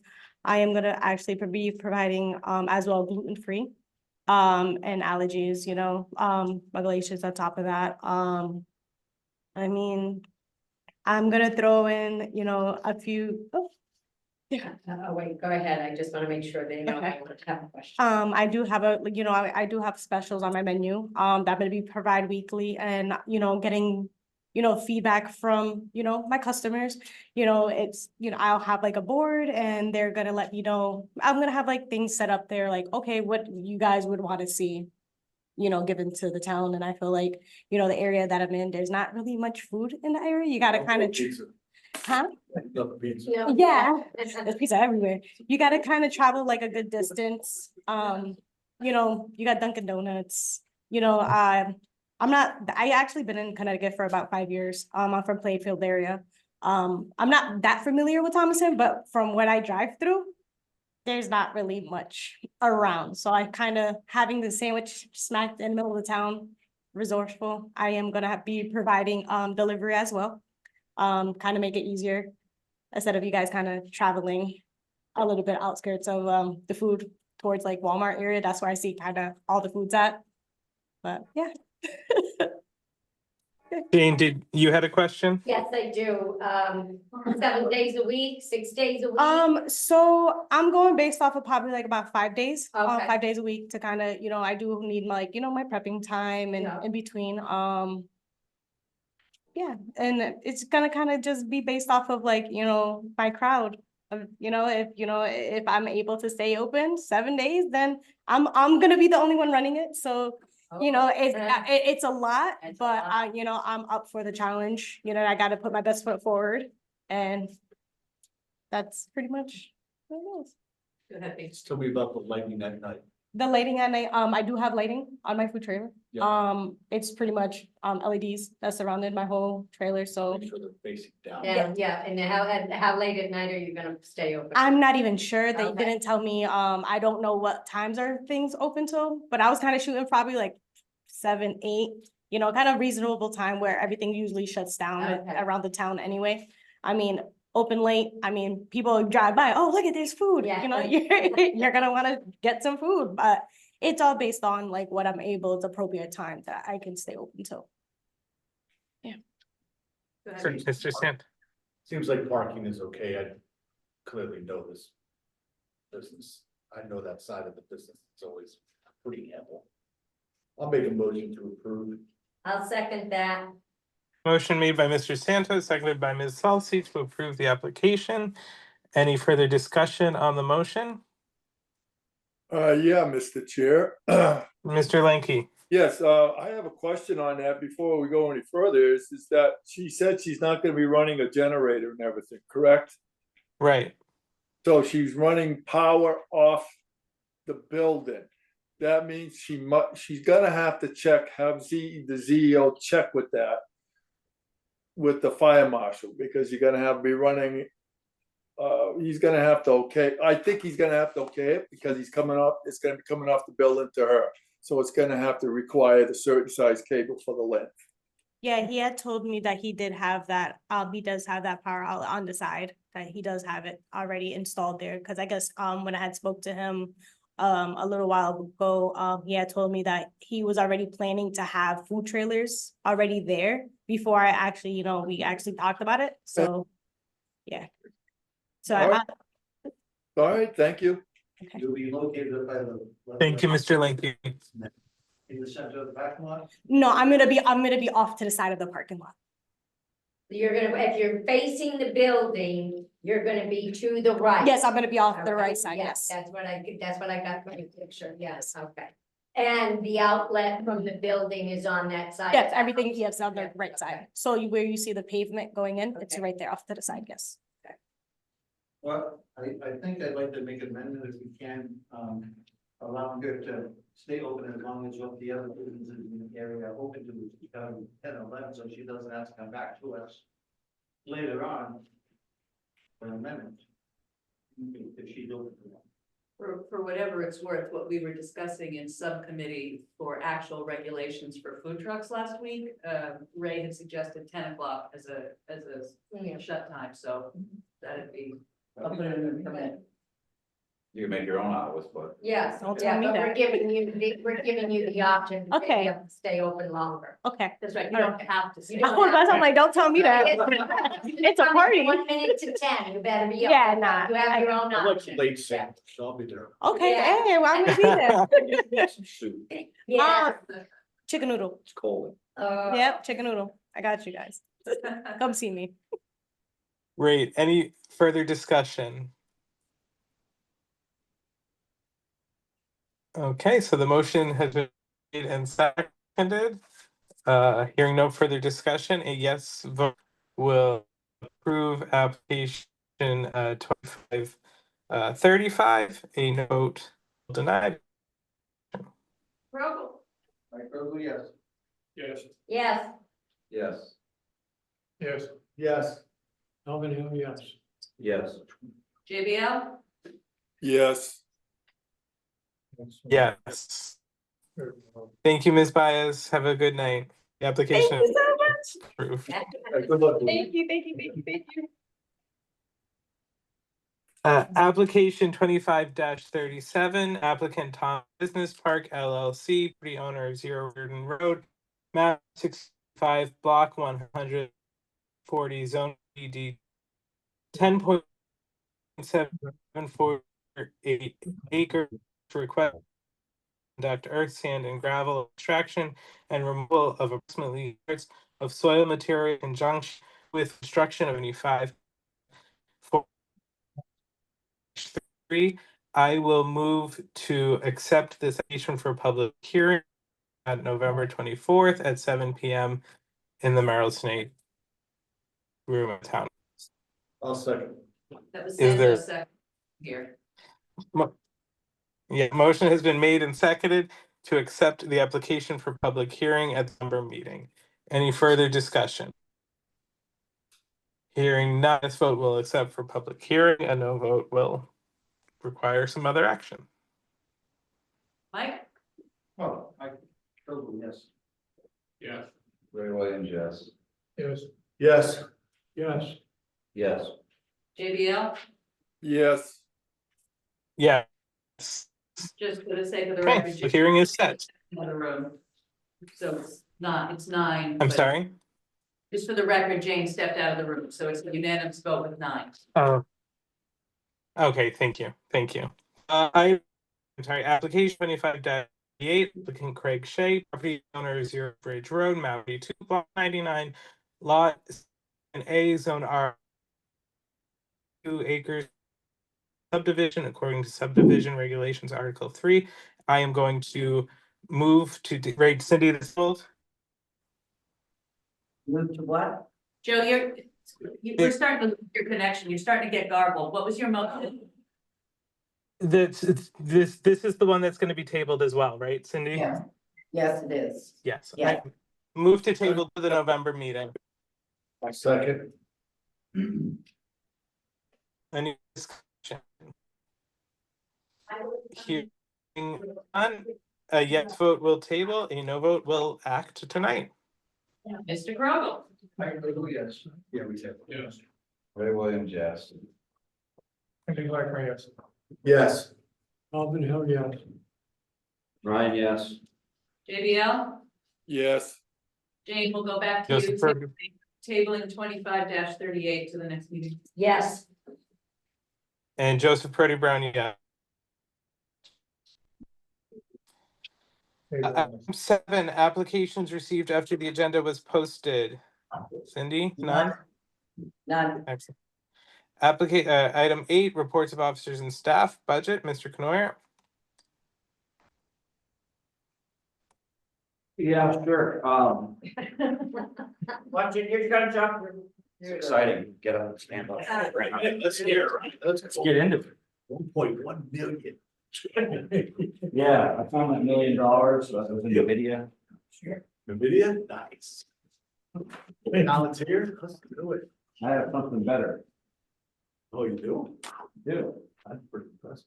I have a plaque to honor Mr. Alvin Hill for all of his service to the Planning and Zoning Commission. Yes. I'll read it. Mr. Lanky prepared this for us, and it says the Town of Thompson Planning and Zoning Commission honor Alvin Hill in recognition of 16 years of service and dedication to the Thompson community. So I want to present Mr. Hill.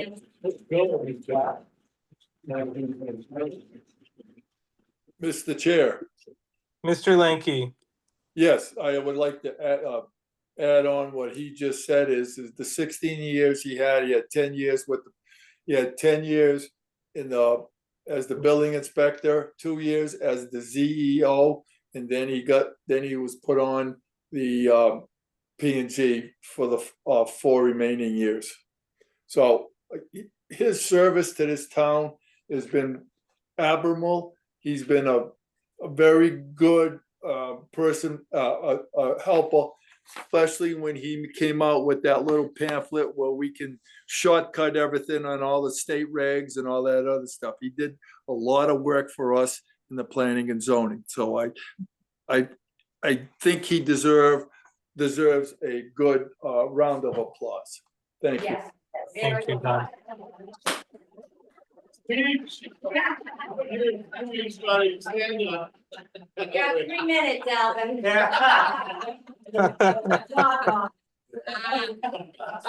I don't get. Well, it's been interesting all these years. Public service. I was 25 years, had my own business. That was different. Going from business to public service. But it's been a pleasure. We appreciate We it. appreciate it. Yeah, Thank you. very much so. Appreciate all your help. All this paperwork, Kevin's gonna hold on to it in case somebody wants Ah, another copy. thank you. Thank you. Thank you very much. It's been a pleasure and a privilege, sir. Yes. We will miss you. Mike called dibs on the paper. Thank you, Alvin.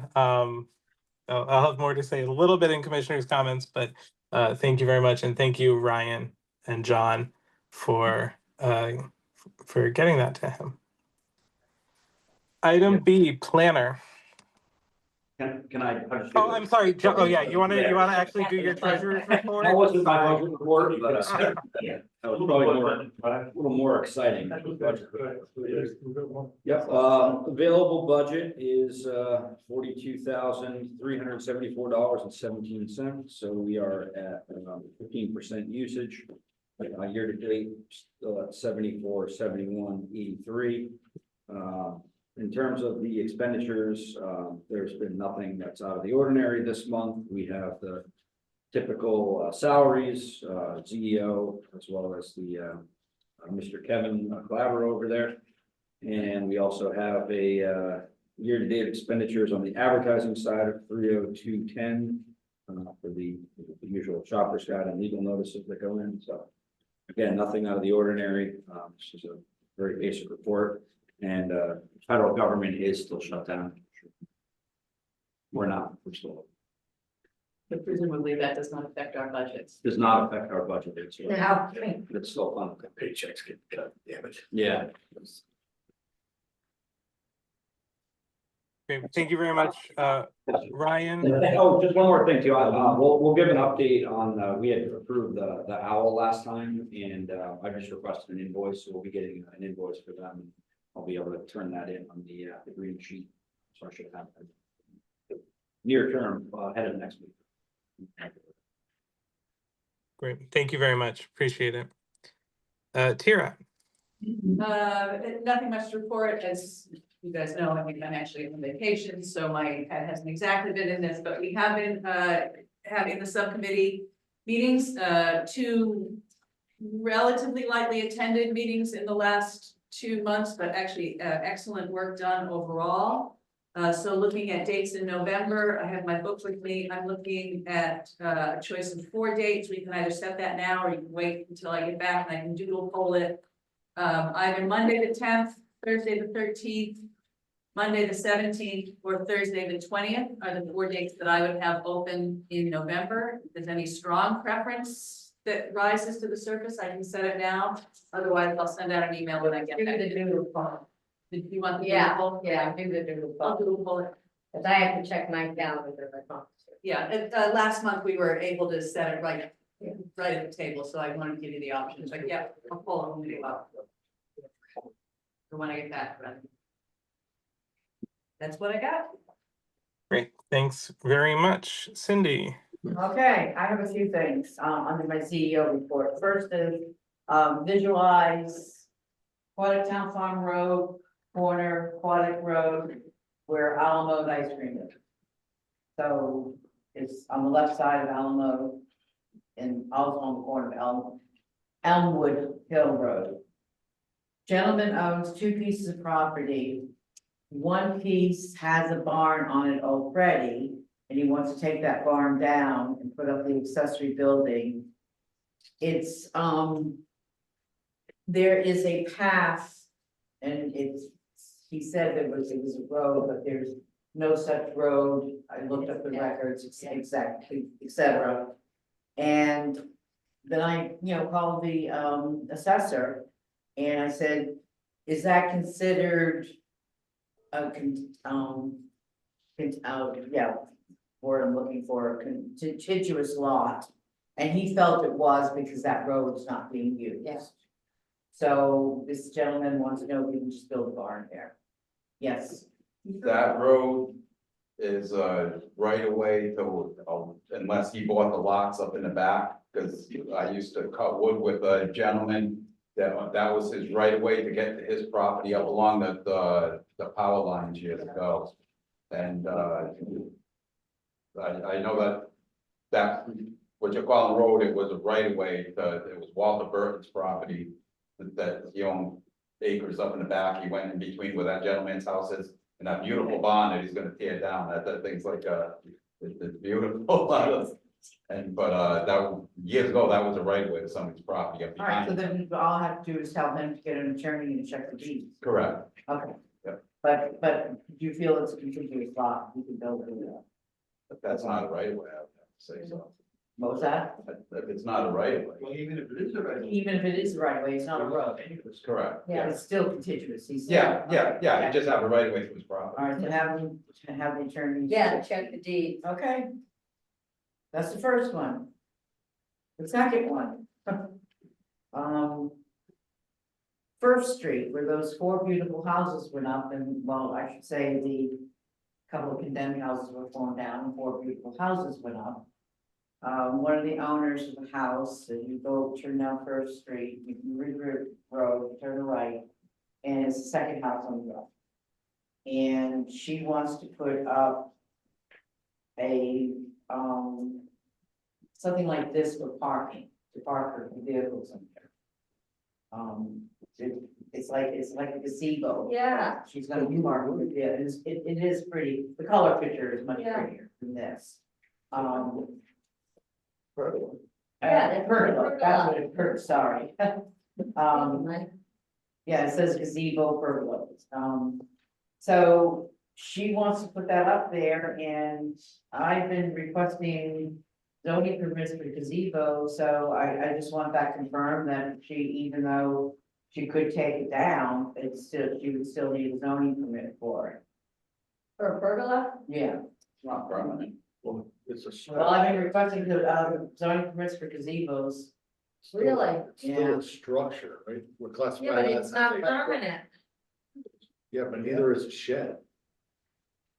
Yeah. Is it under 200 square feet? And it's under 200 square feet, yeah. She still needs the zoning, permit, Yeah, doesn't need a yeah. building. Doesn't need a building permit, but they need the zone. Yeah, gotta observe setbacks. Yeah. So- Yeah, and she does have the right, well, yes, it's 10 by 14, and I was out there and measured, she definitely has a side setback. It's the front that she has to put the 10 foot in front of it. and she had 10 feet. For the setback, front setback, but just to let you know, the neighbor is not in favor of it, so. This neighbor kind of stopped me and I said, well. Why aren't they in favor of it? It's just a pergola. Yeah, they just think it's gonna ruin the, atmosphere, the looks of it, but it is pretty, the color picture is really nice, the picture that she showed me, what she's getting, and I just went online and just copied that, but it looks like this, so. Based on that, Cindy, that input from the neighbor, I would say that the zoning permit is therefore protective of the person wanting to do it. Yeah. And somebody can't say, you put it up without a permit, you gotta take it down. So Okay. you want to have. Exactly. All right, the third one. 347 Riverside Drive, C Realty owns it now. C Realty, that is the lot that they got the CBA gave them gave them their used dealership, license to apply to the state for it, and then you gave them permission to do the used dealership at that property. They have not done it because the fire marshal said that the building has to totally be renovated, fire marshal and building inspector. So instead of going for a used car, they are trying to sell the property. So someone came in to me today, and what he wants to do it for is dry storage for his equipment that he cleans out commercial properties. It's just the equipment, and he would have, he would store his convex units, the backhoe, the excavator, his sealer and coater equipment, coating equipment. And the only thing that he would store on there is the metal that he would be bringing back to recycle it. And so we don't have anything, again, on our table of uses for it. Unless somebody else can find it, I missed it, but You don't think that qualifies for the commercial passive storage? no, because he's actually gonna have a small office there. It's actually his business. I mean, if you guys think it does, yeah, that's fine. What it sounds like. That's what it sounds like, but it's gonna be, he's gonna have 2 or 3 of the trailers there. The box trailers, the convex units. But he's storing. He's storing It's his, storing stuff in those Yeah. box trailers. yes, he's storing equipment in those box trailers. Can we request a site plan for that? Special permit? Sure, well, if he goes under, if you go under, what did you say, passive Yeah, storage? commercial passive storage, I think, tops out at a site plan review. Right, site plan in every review. case. Because I was gonna suggest, number, our catch-all, number 35, any other uses not anticipated, and that's a special permit. Okay, Yeah, it's even better. that's even better. Yeah, So you wanted to go. I on want that? them to, Yeah. Okay, I'm sorry, just yeah, relating it to Thompson Road. well, yeah, I told just him have it's it a in very my mind, sensitive okay? subject. Yeah, I said that is a very sensitive subject in our town, so they. yeah, he needs to come in. And the property is not Yeah, very aesthetically pleasing Yeah. right now. okay. All right, that is what I have here. I'm not finished, but that's what I have there from my report. Okay. Next agenda item, huh? You said you're not finished. Well, no, that's my VEO report. I'm on the agenda under old business. Well, You are. I was actually gonna bring something up under number 9, correspondence, that appears to be missing. Which is, we did get served again on the Webster appeal. We got served a second appeal.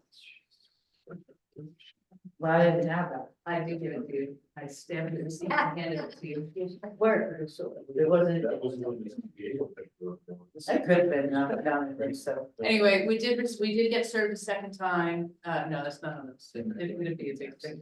No, it's not in there. We don't have copies. No, I didn't see it, so. Well, okay, so I'm just letting you know that we Yeah. did get served a second time. It was correspondence. It was addressed to the commission. We did receive it. So the oversight here, essentially what happened is, because we corrected the initial flaw in the notice by having a second public hearing. They're now appealing the second The second one. public hearing. Yeah. So they're, in my opinion, as a non-lawyer who's been following this, they're trying to run the clock. Right. Yeah. Yeah, so I am still working on it with our attorney. There was a date scheduled in September for oral arguments, and the second appeal dropped like 2 days before. So that oral argument was rendered moot, Yeah. and now, Talking Dr. Shaw. yes. Yeah. Yeah, So they're They running. got a 50-foot right away, Bryant Road, it's right in their deeds.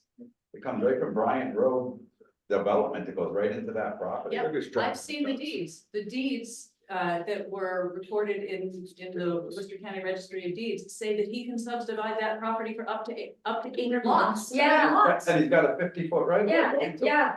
Yep, but whatever, they are playing legal games in my not particularly humble opinion on this subject, and I'll keep working on it with the attorneys until it's resolved. But I did talk to I talk to him fairly regularly, and I have advised him, as I think I told you guys last time, or maybe 2 months ago, even if he personally decides not to construct this development, it benefits him to play it out and have the decision, as neither our attorney nor I think there's any chance that he doesn't win, then he could sell that property to somebody else, he could pass it to his heirs, and the special permit runs with the land. Yeah. So, and Dr. Sharma still intends to build it, so I'm on it, and we did receive that as correspondence, so I just noticed it was not here. Yeah, it went in a folder that I could pull out to look at for stuff already up, so I apologize for that. I do have one more thing under my report, I'm sorry. On the agenda, Norman had said that we had his application for, discuss an action on application. And then I was called by Daniel for PZ 25-2038. And he said, oh, that's accepted for a public hearing, which it wasn't. So what they're doing is they're reading the agenda wrong. So next time I do this, to tell you what your action should be, I'm gonna put the application number by that. So, so both of them were wrong, you know, that we were right. Yeah, it clears it up and they can't say that you made a mistake. Yeah, we did not make a mistake, right, Kevin? Yeah, no, exactly, Cindy, as I understood what they did, but reading the agenda, it was clear to me, but Yeah, no, that will be even clearer, so I appreciate that. yes, I definitely will. Great, thank you. So any other questions on that correspondence? Great. Signing of Mylars, none? Done. 11, old business, 41 Hill Road, discuss expansion of home occupation permit. So did everybody read what I wrote up again? It's a little more detailed than my last report. They do want to come in for neighborhood limited enterprise. Is that what you want them to do? There is a complaint on file concerning the increase in activity, the morning hours, the number of increased employees. If you do the neighborhood limited enterprise, he's still gonna have an increase in employees. I asked them to come here tonight, you know, to discuss it. If they're not here, you know, they use homeowner, property owner. How do Tell them to come in, tell them to come in. tell them to come in? Yeah, That's Ryan. Right, yeah. tell them to come in. I mean, I know every time I email them, it's in the library, you know, I try to make sure that everybody knew it was in the library. So. All right, tell them to come in. Yeah. Okay, Okay, thank you. 1097 Thompson Road Court update. I have not received anything from the courts that they're listening, hearing the case. But interesting, I was went to First Street today, and I was driving down Main Street, and there was a gentleman working on the condemned building that this same property owner owns. I said, well, I'm gonna stop. And so I stopped and I asked him if he was the property owner, and he starts laughing, he says, no, and I told him the CEO, he said, yeah, John asked me the same thing, which is our building inspector, so anyways, he's not the property owner, he is just was doing repairs. He did say that he is in communication with him per phone, he doesn't know where he's at, but at one time he did say the owner told him he was in Virginia. But, and this construction repair guy, he gets paid every time that he does a job, so. Does it get paid? So I gave my business card, I said, if you have Davis call me, and he says, I certainly will, so. Did they follow up Salvation Army? and Yes. get the- Oh, Okay, yes. it's gone, The I haven't box been is up gone. there, okay, the Yes. box is gone. Yes. Okay, Yeah, good, all right, so that's the only thing I have to report on that. okay. Great. Thank you very much, Cindy. The next 2026 Planning and Zoning Commission meeting schedule. So there's some, there's a question about using the 16th or the 23rd of November. But before we get to that, I would just make sure that the October 26th meeting is indicated that it will be in the library, right? Because there will be early voting in 2026 as well. So just making sure that that gets on the regular meeting schedule, that meeting will be in a different place. But the 16th or the 23rd, how do we feel? 16. I'd say 16. That doesn't conflict with ZBA? No, ZBA is second. So what's the 23rd, Thanksgiving? It's my birthday. Well, aside from Happy that, birthday it is, to you. aside from that, it is the week of Thanksgiving. so Okay. it'll be travel. Yeah. I would just suggest this week before, I think it's only the week over Thanksgiving, tends to be a lot of stuff going on, plus we have a tighter window with getting legal courses out. The 16th then, Okay, it sounds like the consensus is the 16th. We are on the 24th this year, though. We are on the Tuesday. Yeah. before. We are, yeah.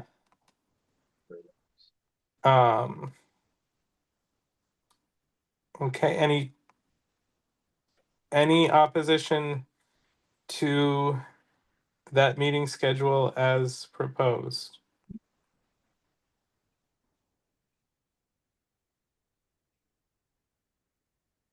Okay. Hearing none. That schedule is approved. Okay, sorry, just lost my page. We'll give you some slack, Joe. It is two in the morning. I was gonna say, I was gonna ask you, Joe, what time is it over there? Yeah, we're after 2, so.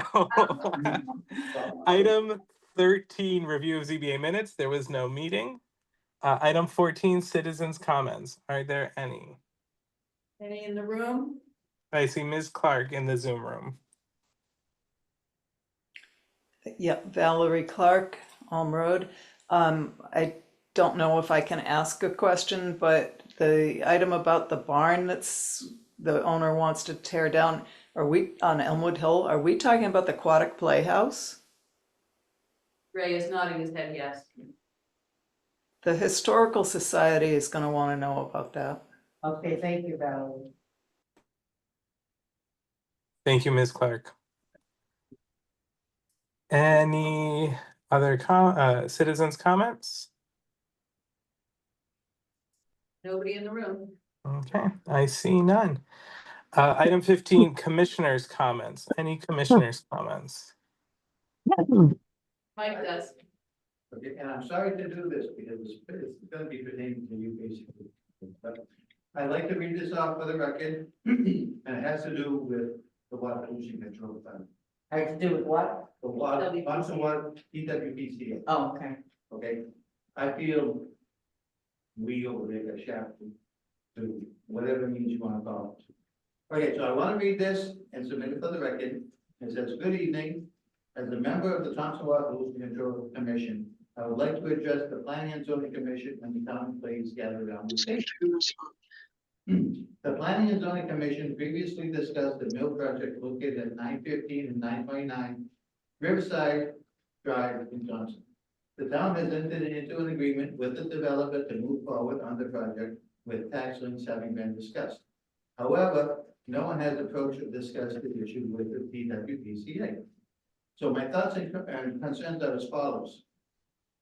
I believe that Tara's job as a town planner is to navigate the town's growth and to coordinate communications with the appropriate commissions. While the town selectmen may have been involved in these discussions, the TWPCA has never been apprised of this situation. It would have been appropriate to keep the TWPCA informed of the ongoing discussions since the TWPCA is owed over $230,000 in arrears. So I have the following questions.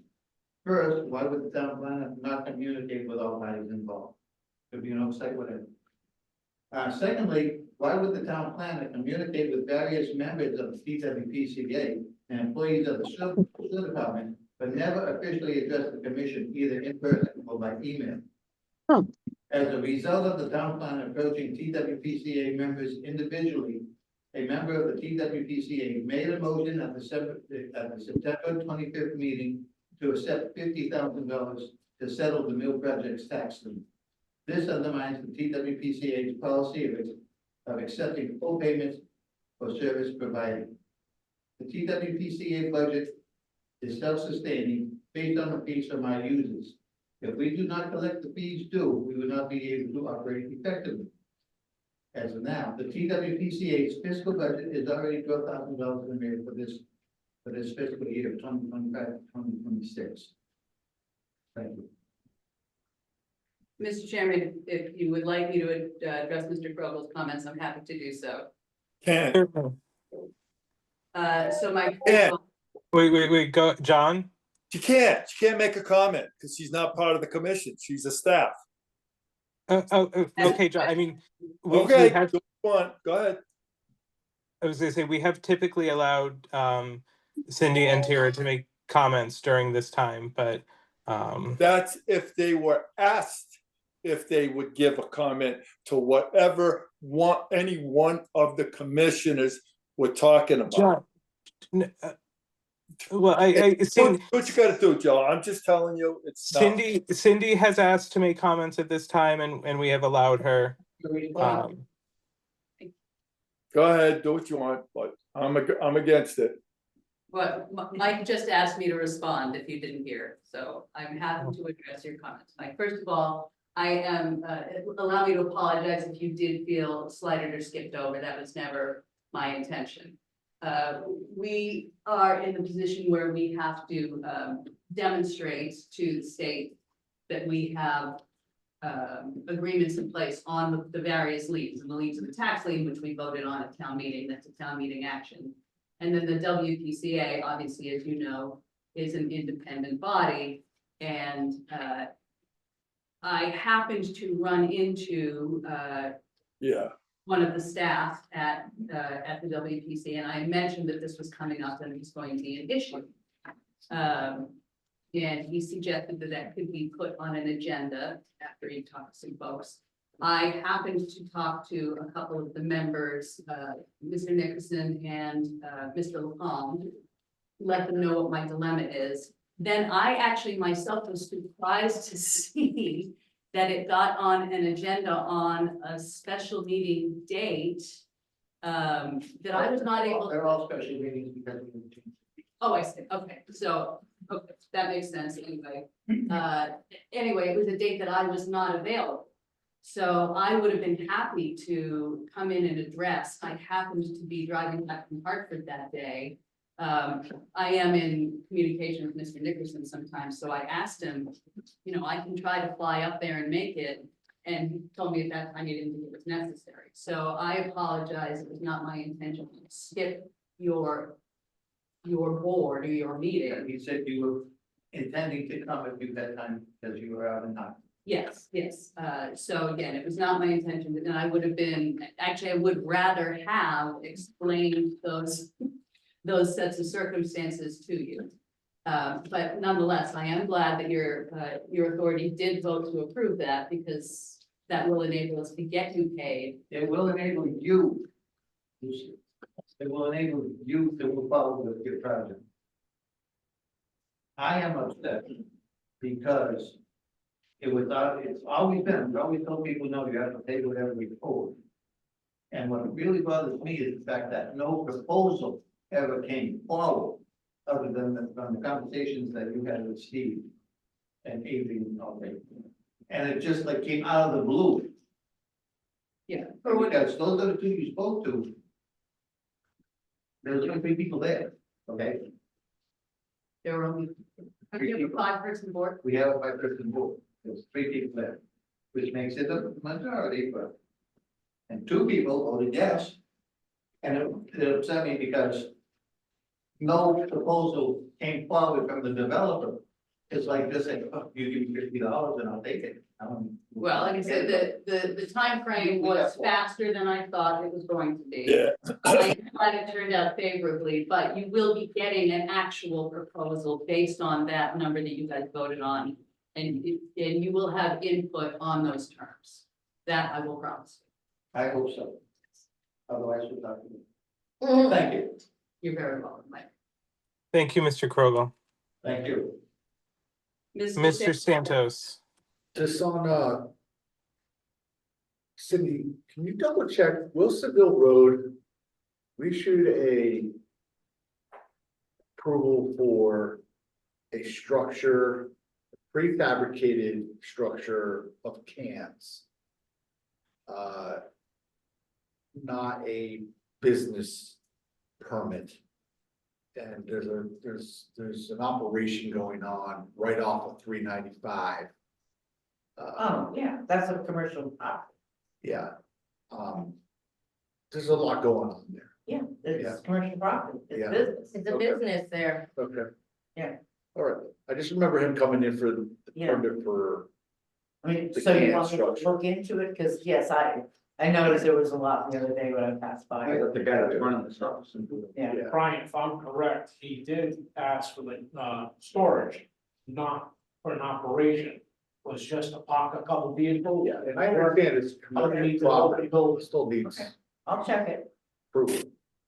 Yeah. He said he was gonna be working on trucks over there. Yeah, Yeah, underneath the canopy, but he did not say he was gonna do his full operation out of Yeah. there. There's several tractor trailers. Right, it's a business, yeah. There's a lot of trucks there. They're rotating, it's not the same ones all the time, rotating the trucks there, Yeah, because I drive by there. well, if he's working on them and fixing them, then they would be rotating. yeah, I just want to make sure, Yeah. checks and balances. Yeah, I can That's all. check that. Yeah, Yeah. thank you.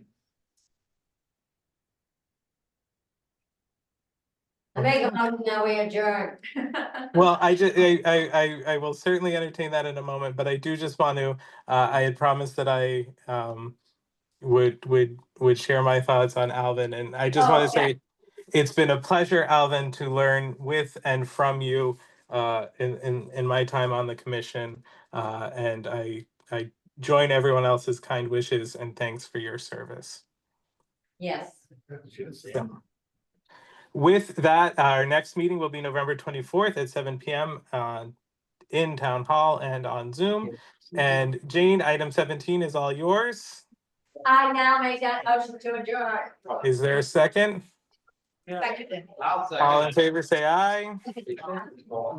Yes. The meeting is adjourned at, help me with the math, 9:28. Thank you. Go to bed now. Good night, friends. Good night, Joseph, have fun out there. Thank you.